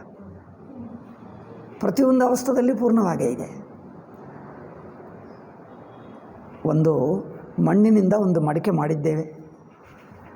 ಆ ಮಡಿಕೆಯನ್ನು ಹಸಿ ಮಡಿಕೆ, ಅದು ಬೇಯಿಸಲಿಲ್ಲ, ಅದೇನು ಒಣಗಲಿಲ್ಲ, ಬೇಯಿಸಲಿಲ್ಲ. ಒಣಗಿದರೆ ಕಷ್ಟ, ಒಣಗಿದರೆ ಸ್ವಲ್ಪ ಮಾಡಬಹುದು, ಬೇಯಿಸಿದರೆ ಮಾಡುವುದು ಕಷ್ಟ. ಅದರಿಂದ ಹಸಿ ಮಣ್ಣಿನಿಂದ ಒಂದು ಮಡಿಕೆ ಮಾಡಿದ್ದೇವೆ, ಇನ್ನು ಹಸೆ ಇದೆ. ಆ ಮಡಿಕೆಯನ್ನು ಏನಾದರೂ ಡಿಸ್ಮ್ಯಾಂಟಲ್ ಮಾಡಿ ಮತ್ತೆ ಇನ್ನೊಂದು ಎರಡನೇ ಮಡಿಕೆ ಮಾಡಿದ್ದೇವೆ, ಮತ್ತು 3ನೇ ಮಡಿಕೆ ಮಾಡಿದ್ದೇವೆ. ಸೊ ಆ ಒಟ್ಟು ಮಣ್ಣು ಎಲ್ಲಿದೆ? 1ನೇ ಮಡಿಕೆಯಲ್ಲಿ ಎಷ್ಟಿದೆಯೋ 2ನೇ ಮಡಿಕೆಯಲ್ಲಿ ಪೂರ್ಣ ಮಣ್ಣಿದೆ. ಅದೇ ಮಣ್ಣು 3ನೇ ಮಡಿಕೆಯಲ್ಲಿ ಪೂರ್ಣ ಮಣ್ಣಿದೆ. ಮಣ್ಣು ಅಲ್ಲಿ ಸ್ವಲ್ಪ ಇಲ್ಲಿ ಸ್ವಲ್ಪ 3 ಸೇರಿಕೊಂಡಾಗ ಒಟ್ಟು ಮಣ್ಣಾಯಿತಾ? ಅಥವಾ ಪ್ರತಿಯೊಂದು ಮಡಿಕೆಯಲ್ಲಿ ಪೂರ್ಣ ಮಣ್ಣಿದೆಯಾ? ಪ್ರತಿಯೊಂದು ಮಡಿಕೆಯಲ್ಲಿ ಒಟ್ಟು ಮಣ್ಣಿದೆ. ಹಾಗೆ ಅದೇ ಬ್ರಹ್ಮ ಎಚ್ಚರವಾಗಿ ತೋರ್ತಾ ಇದೆ. ಎಚ್ಚರದಲ್ಲಿ ಪೂರ್ಣ ಬ್ರಹ್ಮ ಇದೆ, ಅಲ್ಪ ಸ್ವಲ್ಪ ಏನಿಲ್ಲ. ಮತ್ತು ಕನಸಾದಾಗ ಪೂರ್ಣ ಇದೆ, ಸುಷುಪ್ತಿ ಆದಾಗ ಪೂರ್ಣ ಇದೆ. ಅಂದರೆ ಪ್ರತಿಯೊಂದು ಕ್ಷಣದಲ್ಲಿ ಪೂರ್ಣ ಬ್ರಹ್ಮ ಇದೆ. ಪ್ರತಿಯೊಂದು ವೃತ್ತಿಯಲ್ಲಿ ಪೂರ್ಣ ಬ್ರಹ್ಮನೇ ಇದೆ. ಪ್ರತಿಬೋಧ ವಿದಿತಂ ಮತಂ ಕೇನೋಪನಿಷತ್ತು ಹೇಳ್ತದಲ್ಲ, ಪ್ರತಿಯೊಂದು ವೃತ್ತಿಯಲ್ಲಿ ಪೂರ್ಣ ಬ್ರಹ್ಮನೇ ಇದೆ. ಇಲ್ಲಿ ಸ್ವಲ್ಪ ಇಲ್ಲ. ಪ್ರತಿಯೊಂದು ಕ್ಷಣದಲ್ಲಿ ಪ್ರತಿಯೊಂದು ವೃತ್ತಿಯಲ್ಲಿ ಪೂರ್ಣ ಬ್ರಹ್ಮನೇ ಇದೆ. ಇಲ್ಲಿ ಸ್ವಲ್ಪ ಅಲ್ಲಿ ಸ್ವಲ್ಪ ಇದ್ದರೆ ಇದೆಲ್ಲ ಸೇರಿಸಿಬಿಟ್ಟಾಗ ಆಗುತ್ತದೆ ಎಂದು ಹಾಗಲ್ಲ. ಏಕೆಂದರೆ ಬ್ರಹ್ಮವನ್ನು ಒಡೆದು ಹಾಕಿ ತುಂಡುಗಳಾಗಿ ಅವಯವಗಳಾಗಿ ಮಾಡೋಕ್ಕಾಗಲ್ಲ, ಒಟ್ಟು ಇರುತ್ತದೆ. ಆದ್ದರಿಂದ ಹಗ್ಗವನ್ನು ನೀವು ಹಾವಾಗಿ ನೋಡಿದಿರಿ, ಇನ್ನೊಂದು ಪುಷ್ಪಮಾಲ ಆಗಿ ನೋಡಿದ್ದೀರಿ, ಇನ್ನೊಂದು ಕೋಲಾಗಿ ನೋಡಿದ್ದೀರಿ. ಅಂದರೆ ಹಾವಾಗಿ ನೋಡುವಾಗ ಹಗ್ಗ ಪೂರ್ಣವಾಗಿ ಹಾವಿನಲ್ಲೇ ಇರ್ತದೆ. ಮತ್ತು ಪುಷ್ಪಮಾಲ ನೋಡಿದಾಗ ಪೂರ್ತಿ ಪುಷ್ಪಮಾಲದಲ್ಲೇ ಇರ್ತದೆ. ಕೋಲಾಗಿ ನೋಡಿದಾಗ ಅಂದರೆ ಯಾವುದು ನೋಡ್ತೀವೋ ಅದರಲ್ಲಿ ಪೂರ್ಣವಾಗೇ ಇರುತ್ತದೆ. ಆದ್ದರಿಂದ ಇದಕ್ಕೆ ಕನೆಕ್ಷನ್ ಎಂದು ಹೇಳೋಕ್ಕಾಗಲ್ಲ. ಆದ್ದರಿಂದ ಹಾವಿಗೆ ಹೂಮಾಲೆಗೆ ಏನು ಕನೆಕ್ಷನ್? ಹಗ್ಗವನ್ನು ಹಾವಾಗಿ ನೋಡಿದ್ವಿ, ಕೆಲವು ನೋಡ್ತಾ ಅಲ್ಲ ಇದು ಹಾವಲ್ಲ, ನಾನು ತಪ್ಪು ತಿಳ್ಕೊಂಡೆ, ಇದು ಹೂಮಾಲೆ ಅನಿಸುತ್ತದೆ. ಇವರು ಹೇಳ್ತಾರೆ ಹೂಮಾಲೆ ಅಲ್ಲಪ್ಪ, ಹಾವೇ, ನನಗೆ ಹಾವೇ ಅನಿಸುತ್ತದೆ. ಇಬ್ಬರಿದ್ದಾರೆ ಅಲ್ಲವೇ? ಹೇಳ್ತಾರೆ ಅಲ್ಲಲ್ಲಪ್ಪ ಇದು ಹೂಮಾಲನೇ ಹೇಳ್ತಾರೆ. ಅಲ್ಲಲ್ಲಪ್ಪ ಇದು ಹಗ್ಗನೇ, ಇದು ಅಲ್ಲ, ಇದು ಹಾವೇ ಅಂತ ಹೇಳ್ತಾರೆ. ಹಾವಿಗೆ ಹೂಮಾಲಕ್ಕೆ ಏನು ಕನೆಕ್ಷನ್? ಹಾವಿಗೆ ಹೂಮಾಲಕ್ಕೆ ತನ್ನ ಸಂಬಂಧವಿಲ್ಲ. ಎಲ್ಲಿ ಸಂಬಂಧವಿರುತ್ತದೆ? ಹಗ್ಗದ ಮಟ್ಟದಲ್ಲಿ ಅವುಗಳೇ ಇಲ್ಲ. ಯಾವ ಮಟ್ಟದಲ್ಲಿ ಅವುಗಳಿಗೆ ಸಂಬಂಧವಿರುತ್ತದೋ ಅವುಗಳ ಅವಸ್ಥೆಗಳೇ ಇಲ್ಲ. ಅವಸ್ಥೆ ಹಂತದಲ್ಲಿ ಅವುಗಳಿಗೆ ಕನೆಕ್ಷನ್ ಹೇಗಿರಬೇಕು? ಏಕೆಂದರೆ ಒಟ್ಟು ಮಣ್ಣಿನ ಉದಾಹರಣೆ ನೋಡಿ. ಮಣ್ಣಿನಿಂದ ಮೊದಲನೇ ಮಡಿಕೆ ಮಾಡಿದ್ದೇವೆ, ಮತ್ತು ಎರಡನೇ ಮಡಿಕೆ ಮಾಡಿದ್ದೇವೆ. ಮೊದಲನೇ ಮಡಿಕೆಗೆ ಎರಡನೇ ಮಡಿಕೆ ಏನು ಕನೆಕ್ಷನ್? ಅದರಲ್ಲಿ ಇದು ಅಡಕವಾಗಿದೆ, ಇದ್ರೆ ಅಡಕ ಏನು ಹೇಳೋಕ್ಕೆ ಆಗಲ್ಲ. ಏಕೆಂದರೆ ಒಟ್ಟು ಮಣ್ಣು ಅಲ್ಲೇ ಇದೆ. ಒಂದು ನರ್ತಕಿ ನೃತ್ಯ ಮಾಡ್ತಾಳೆ, ದಶಾವತಾರಗಳು. ಮೊದಲು ಒಂದು ರಾಮಾವತಾರ, ಹೀಗೆ ಕೋದಂಡಪಾಣಿ ಇಟ್ಕೊಂಡು ಮಾಡ್ತಾರೆ. ನಂತರ ಚಕ್ರ ಕೃಷ್ಣಾವತಾರ, ಮತ್ತು ನರಸಿಂಹಾವತಾರ ಹೀಗೆ ಮಾಡ್ತಾರೆ. ಅಂದರೆ ಅವಳು ಯಾವ ಅವತಾರದಲ್ಲಿ ಪೂರ್ಣವಾಗಿದ್ದಾರೆ? ಸ್ವಲ್ಪ 10 ಅವತಾರದಲ್ಲಿರುತ್ತಾಳೆ ನರ್ತಕಿ. ಪ್ರತಿಯೊಂದು ಅವತಾರ ಭಂಗಿ, ಅಂದರೆ ಒಂದು ನೃತ್ಯ ಭಂಗಿಯಲ್ಲಿ ಪ್ರತಿಯೊಂದು ಭಂಗಿಯಲ್ಲಿ ಪೂರ್ಣವಾಗಿದ್ದಾಳೆ. ಪ್ರತಿಯೊಂದು ಭಂಗಿಯಲ್ಲಿ ಪೂರ್ಣವಾಗಿದ್ದರೆ ಇದೇನಪ್ಪ? ದಶಾವತಾರ ಮಾಡಿದ್ದರೆ ನೋಡಿ, 3 ಅವತಾರ ಇಟ್ಕೊಳ್ಳೋಣ, ದಶ ಹೆಚ್ಚಾಗಿ ಬಿಡ್ತದೆ. ರಾಮ, ನರಸಿಂಹ, ಕೃಷ್ಣ 3 ಅವತಾರಗಳಲ್ಲಿ ನರ್ತಕಿ ಪೂರ್ಣವಾಗಿದ್ದರೆ ಮೊದಲನೆಯ ರಾಮಾವತಾರದಲ್ಲಿ ಪೂರ್ಣ, ನರಸಿಂಹಾವತಾರದಲ್ಲಿ ಪೂರ್ಣ, ಕೃಷ್ಣದಲ್ಲಿ ಪೂರ್ಣ. ಅಂದರೆ 3 ಪೂರ್ಣಗಳ ಏನು? ಪೂರ್ಣಗಳು 3 ಆಗ್ತವೆ ಏನು? ಪೂರ್ಣಗಳನ್ನು 3 ಎಂದು ಹೇಗೆ ಮಾಡುವುದಪ್ಪ? ಪೂರ್ಣಕ್ಕೆ 3 ಸಂಖ್ಯೆನೇ ಇಲ್ಲ. ಪೂರ್ಣ ಅಂದರೆ ಎಲ್ಲ ಸೇರಿಸಿದೆ. ಆದ್ದರಿಂದ 3 ಎಂದು ಹೇಳ್ತೀವ? ನರ್ತಕಿ ದೃಷ್ಟಿಗಿಲ್ಲ. ಆದ್ದರಿಂದ ಅದು ಪ್ರತಿಯೊಂದು ಅವಸ್ಥೆಯಲ್ಲಿ ಪೂರ್ಣವಾಗಿರುವಾಗ ಅದನ್ನು ಹೇಗೆ ಒಂದೊಂದು ತುಂಡಾಗಿ ನೋಡುವುದು ಹೇಗೆ? ಒಂದಕ್ಕೆ ಒಂದು ಕನೆಕ್ಷನ್ ಹೇಗೆ? ಒಂದೊಂದು ಅವಸ್ಥೆಯಲ್ಲಿಯೂ ಪರಮಾರ್ಥವೆಲ್ಲ ಪೂರ್ಣವಾಗಿ ಅಡಕವಾಗಿರುವುದೇ ಹೊರತು ಇರುವಿನ ಇಂಥಷ್ಟು ಭಾಗವು ಈ ಅವಸ್ಥೆಯಲ್ಲಿರುವುದು, ಮಿಕ್ಕದ್ದು ಮತ್ತೆಲ್ಲಿಯೋ ಇರುವುದು ಹಾಗಿಲ್ಲ ಎಂದು ಎಣಿಸುವುದಕ್ಕೆ ಆಗುವ ಹಾಗೆಯೇ ಇಲ್ಲ. ಅವಸ್ಥೆಗಳಿಗೆ ಹೊರಚಾಗಿ ಪರಮಾರ್ಥದ ಯಾವುದೊಂದು ಮುರುಕು ಅಂದರೆ ಏನಪ್ಪ? ಮುರುಕು ಮತ್ತೆಲ್ಲಿಯೂ ಅವಿತುಕೊಂಡಿರಲಾರದು.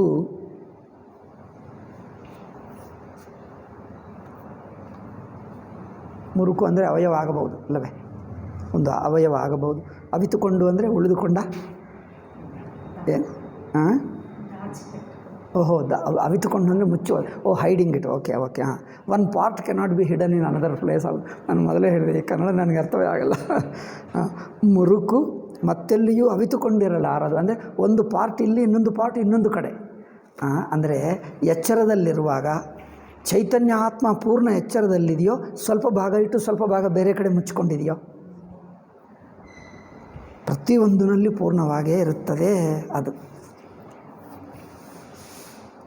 ಆದ್ದರಿಂದ ಆಯಾ ಅವಸ್ಥೆಯ ಕಾಲವಾಗಲಿ, ದೇಶವಾಗಲಿ, ಸಂಬಂಧವಾಗಲಿ ಅವಸ್ಥೆಯಂದೀಚೆಗೆ ಸ್ವಲ್ಪವು. ಆದ್ದರಿಂದ ಆ ಅವಸ್ಥೆಯಲ್ಲಿರುವ ದೇಶಕಾಲಾದಿಗಳು ಪೂರ್ಣವಾಗಿ ಅಲ್ಲೇ ಇರುತ್ತವೆ. ಇಲ್ಲೊಂದು ಅಲ್ಲೊಂದಿದ್ದರೆ ದೇಶ ಸಂಬಂಧ ಕಾಲ ಆಗುತ್ತದೆ. ಈ ಅವಸ್ಥೆಯಲ್ಲಿ ಸ್ವಲ್ಪ ಅವಸ್ಥೆಯಲ್ಲಿ ಸ್ವಲ್ಪ ಇದ್ದರೆ ಎರಡು ಅವಯವಗಳಾಗ್ತವೆ. ಅದೇ ದೇಶ ಸಂಬಂಧ ಕಾಲ ಸಂಬಂಧ ಆಗುತ್ತಿತ್ತು. ಇಲ್ಲೇ ಪೂರ್ಣವಾಗಿರುವಾಗ ಇನ್ನೊಂದು ಉಳಿದರೆ ಅದಕ್ಕೆ ಸಂಬಂಧ ಮಾಡ್ತೀವಲ್ಲ. ಇಲ್ಲಿ ಸ್ವಲ್ಪ ಇದ್ದುಕೊಂಡು ಇನ್ನೊಂದು ಅಲ್ಲಿದ್ದರೆ ಅವ ಕನೆಕ್ಷನ್ ಮಾಡ್ತೀವಿ. ಎಲ್ಲ ಕಡೆ ಪೂರ್ಣವೇ ಆಗಿರುವಾಗ ಏನು ಮಾಡೋಕ್ಕಾಗ್ತದೆ ಅಲ್ಲವೇ? ನೀವು ಊರಿಗೆ ಹೋಗುವಾಗ ನಿಮ್ಮ ಬ್ಯಾಗ್ನಲ್ಲಿ ಇಲ್ಲೊಂದು ಮರೆತು ಹೋಗಿ ಅಲ್ಲೊಂದು ಇದ್ದರೆ ಅಯ್ಯೋ ಅಲ್ಲೊಂದು ಬಿಟ್ಟೆ ಇಲ್ಲೊಂದು ಬಿಟ್ಟೆ ಆಗುತ್ತದೆ. ನೀವು ಎಲ್ಲಿ ಹೋಗುವಾಗ ಪೂರ್ತಿ ನಿಮ್ಮ ಜೊತೆಗೆ ಇದ್ದರೆ ಉಳಿಯುವುದಿಲ್ಲ, ಪಾರ್ಟ್ ಆಗಲ್ಲ, ಅವಯವಗಳಿರಲ್ಲ, ಸಂಬಂಧವಿರಲ್ಲ. ಸಂಬಂಧವಿರುವುದಕ್ಕೆ ಅವಯವಗಳು ಬೇಕು. ಅವಯವಗಳಿಲ್ಲದೆ ಒಟ್ಟು ತಗೊಂಡು ಹೋಗ್ತಾ ಇದ್ದೀವಿ. ಸ್ವಲ್ಪ ಇಲ್ಲಿ ಬಿಟ್ಟು ಅಲ್ಲಿ ಬಿಟ್ಟು ಹೋದರೆ ಅಯ್ಯೋ ಅದಕ್ಕಿದಕ್ಕೆ ಕನೆಕ್ಷನ್ ಆಗುತ್ತೆ, ಯಾವುದು ಬಿಡುತ್ತಾ ಇಲ್ಲ, ಪೂರ್ಣವಾಗಿರುತ್ತದೆ. ಇದು ಒಂದು 4ನೆಯ ಯುಕ್ತಿ. ಹೀಗೆ ಸಂಬಂಧವಾಗಲಿ ಅವಸ್ಥೆ ಒಳಗೆ ಇಂದು ಈಚೆಗೆ ಸ್ವಲ್ಪವೂ ದಾಟುಗಾಲು ಹಾಕಲರಿಯದು. ಅವಸ್ಥೆಗಳಲ್ಲಿ ಒಂದೊಂದು ಹೀಗೆ ಪರಮಾರ್ಥವನ್ನು ತನ್ನೊಳಗೆ ಪೂರ್ಣವಾಗಿ ಸೇರಿಸಿಕೊಂಡಿರುವುದೆಂಬ ಗುಟ್ಟನ್ನು ಇಷ್ಟೇಕೆ ಅದು ಪರಮಾರ್ಥವಾಗಿಯೇ ಇದ್ದುಕೊಂಡೇ ಅವಸ್ಥೆಯ ರೂಪದಿಂದ ತೋರುತ್ತಿರುವುದೆಂಬ ಗುಟ್ಟನ್ನು ಯಾರು ಮನಗಂಡಿಲ್ಲವೋ ಅವರು ಮಾತ್ರ ಅವಸ್ಥೆಗಳಿಗೆ ಒಂದಕ್ಕೊಂದು ಸಂಬಂಧ ಇದೆಲ್ಲ ಹೇಳಿದ್ದೇವೆ. ಏನಾದರೂ ಸಂಬಂಧವು ಇರಬೇಕೆಂಬ ಮತ್ತು ಈ ಸಂಬಂಧವನ್ನು ಕಟ್ಟಿಕೊಡುವುದಕ್ಕೆ ಆಧಾರವಾದ ಕಾಲವೇ ಒದಗೂಡಿದ ಪ್ರಪಂಚ ಓದಕ್ಕಾಗಲ್ಲಪ್ಪ, ಕನ್ನಡ ಕಷ್ಟ. ಅವಸ್ಥೆಗಳ ಹೊರಗೂ ಇರಬೇಕೆಂಬ ಭ್ರಾಂತಿಗೆ ಪಕ್ಕಾಗಿರುತ್ತಾರೆ. ಅದು ಆಯ್ತಲ್ಲ, ಮುಗೀತು. ಆದರೆ ಕೊನೆಗೆ 2-3 ವಾಕ್ಯಗಳಿವೆ, ಮುಗಿಸಿಬಿಡೋಣ ಇವತ್ತು. ಇಲ್ಲದಿದ್ದರೆ ಮುಂದಿಂದು ಮತ್ತೆ ನಾಳೆ ಹೇಳ್ಬೋದು. ಆದರೆ ಒಂದೊಂದು ಅವಸ್ಥೆಯಲ್ಲಿ ನಮಗೆ ತೋರುವ ದೃಶ್ಯರಾಶಿಯೇ ಪ್ರಪಂಚವಲ್ಲದೆ ಮತ್ತೆ ಬೇರೆ ಇಲ್ಲವೆಂಬ ಆದ್ದರಿಂದ ಅವಸ್ಥೆಗಳಲ್ಲಿ ಪ್ರಪಂಚವು ಅಡಕವಾಗಿರುವುದೇ ಹೊರತು ಪ್ರಪಂಚದಲ್ಲಿ ಅವಸ್ಥೆಗಳುಂಟಾಗುವ ಇದನ್ನೊಂದು ಪಾಯಿಂಟು. 5ನೇದು, ಪ್ರಪಂಚವೆಲ್ಲ ಅವಸ್ಥೆ ಒಳಗೆ ಇದೆ. ನಾನು ಅವಸ್ಥೆ ಪ್ರಪಂಚದಲ್ಲಿದ್ದರೆ ನಾನು ಈ ಪ್ರಪಂಚದಲ್ಲಿ ಸ್ವಲ್ಪ ಭಾಗವೇ ನೋಡಿದೆ, ಮಿಕ್ಕ ಭಾಗ ನಾನು ಬಿಟ್ಟು ಹೋಗ್ತೀನಿ. ನಾನು ಈ ಊರಿಗೆ ಬಂದು ಈ ಊರು ಸ್ವಲ್ಪ ನೋಡ್ತೀನಿ, ಮಿಕ್ಕದು ಹೋಗ್ತೀನಿ. ಮಿಕ್ಕ ನೋಡದೇ ಇರುವಂಥ ಊರು ಇರುತ್ತದೆ ಅಲ್ಲವೇ? ಹಾಗಲ್ಲ, ಒಟ್ಟು ಪ್ರಪಂಚ ಅವಸ್ಥದಲ್ಲಿದೆ. ನಾನು ಈ ಅವಸ್ಥದಿಂದ ಇನ್ನೊಂದು ಅವಸ್ಥೆಗೆ ಹೋದರೆ ಒಟ್ಟು ಪ್ರಪಂಚ ಜೊತೆಗೆ ಹೋಗಿಬಿಡ್ತದೆ. ನೀವು ಚಿನ್ನದಿಂದ ಅಂದರೆ ನೀವು ಒಂದು ಅವಸ್ಥೆ ಬಿಟ್ಟು ಇನ್ನೊಂದು ಅವಸ್ಥೆಗೆ ಹೋದರೆ ಆ ಒಟ್ಟು ಪ್ರಪಂಚವೆಲ್ಲ ಇಲ್ಲಿಗೆ ಬಂದುಬಿಟ್ಟಿದೆ. ಅದರಿಂದ ತುಂಡು ಆಗಲಿಲ್ಲ. ಒಂದೇ ಮಾತು, ತುಂಡಾಗಿದ್ದರೆ ನಾವು ಅದಕ್ಕೆ ಸಂಬಂಧಗಳು ಹೇಳಬಹುದಿತ್ತು. ಎಲ್ಲವೂ ಒಟ್ಟಾಗಿರುವಾಗ ಸಂಬಂಧಗಳು ಹೇಳೋಕ್ಕಾಗಲ್ಲ ಅಷ್ಟೇ.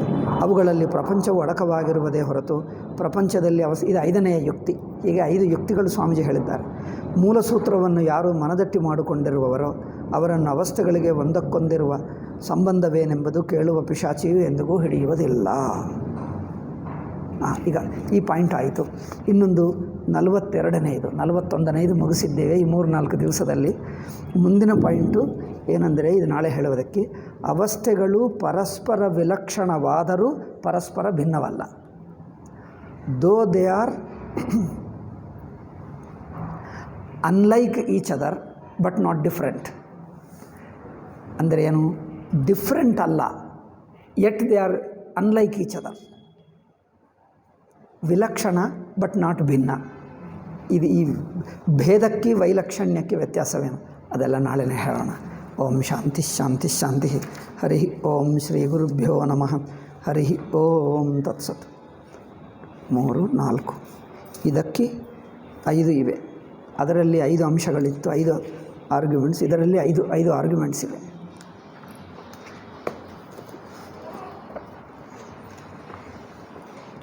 ಓಂ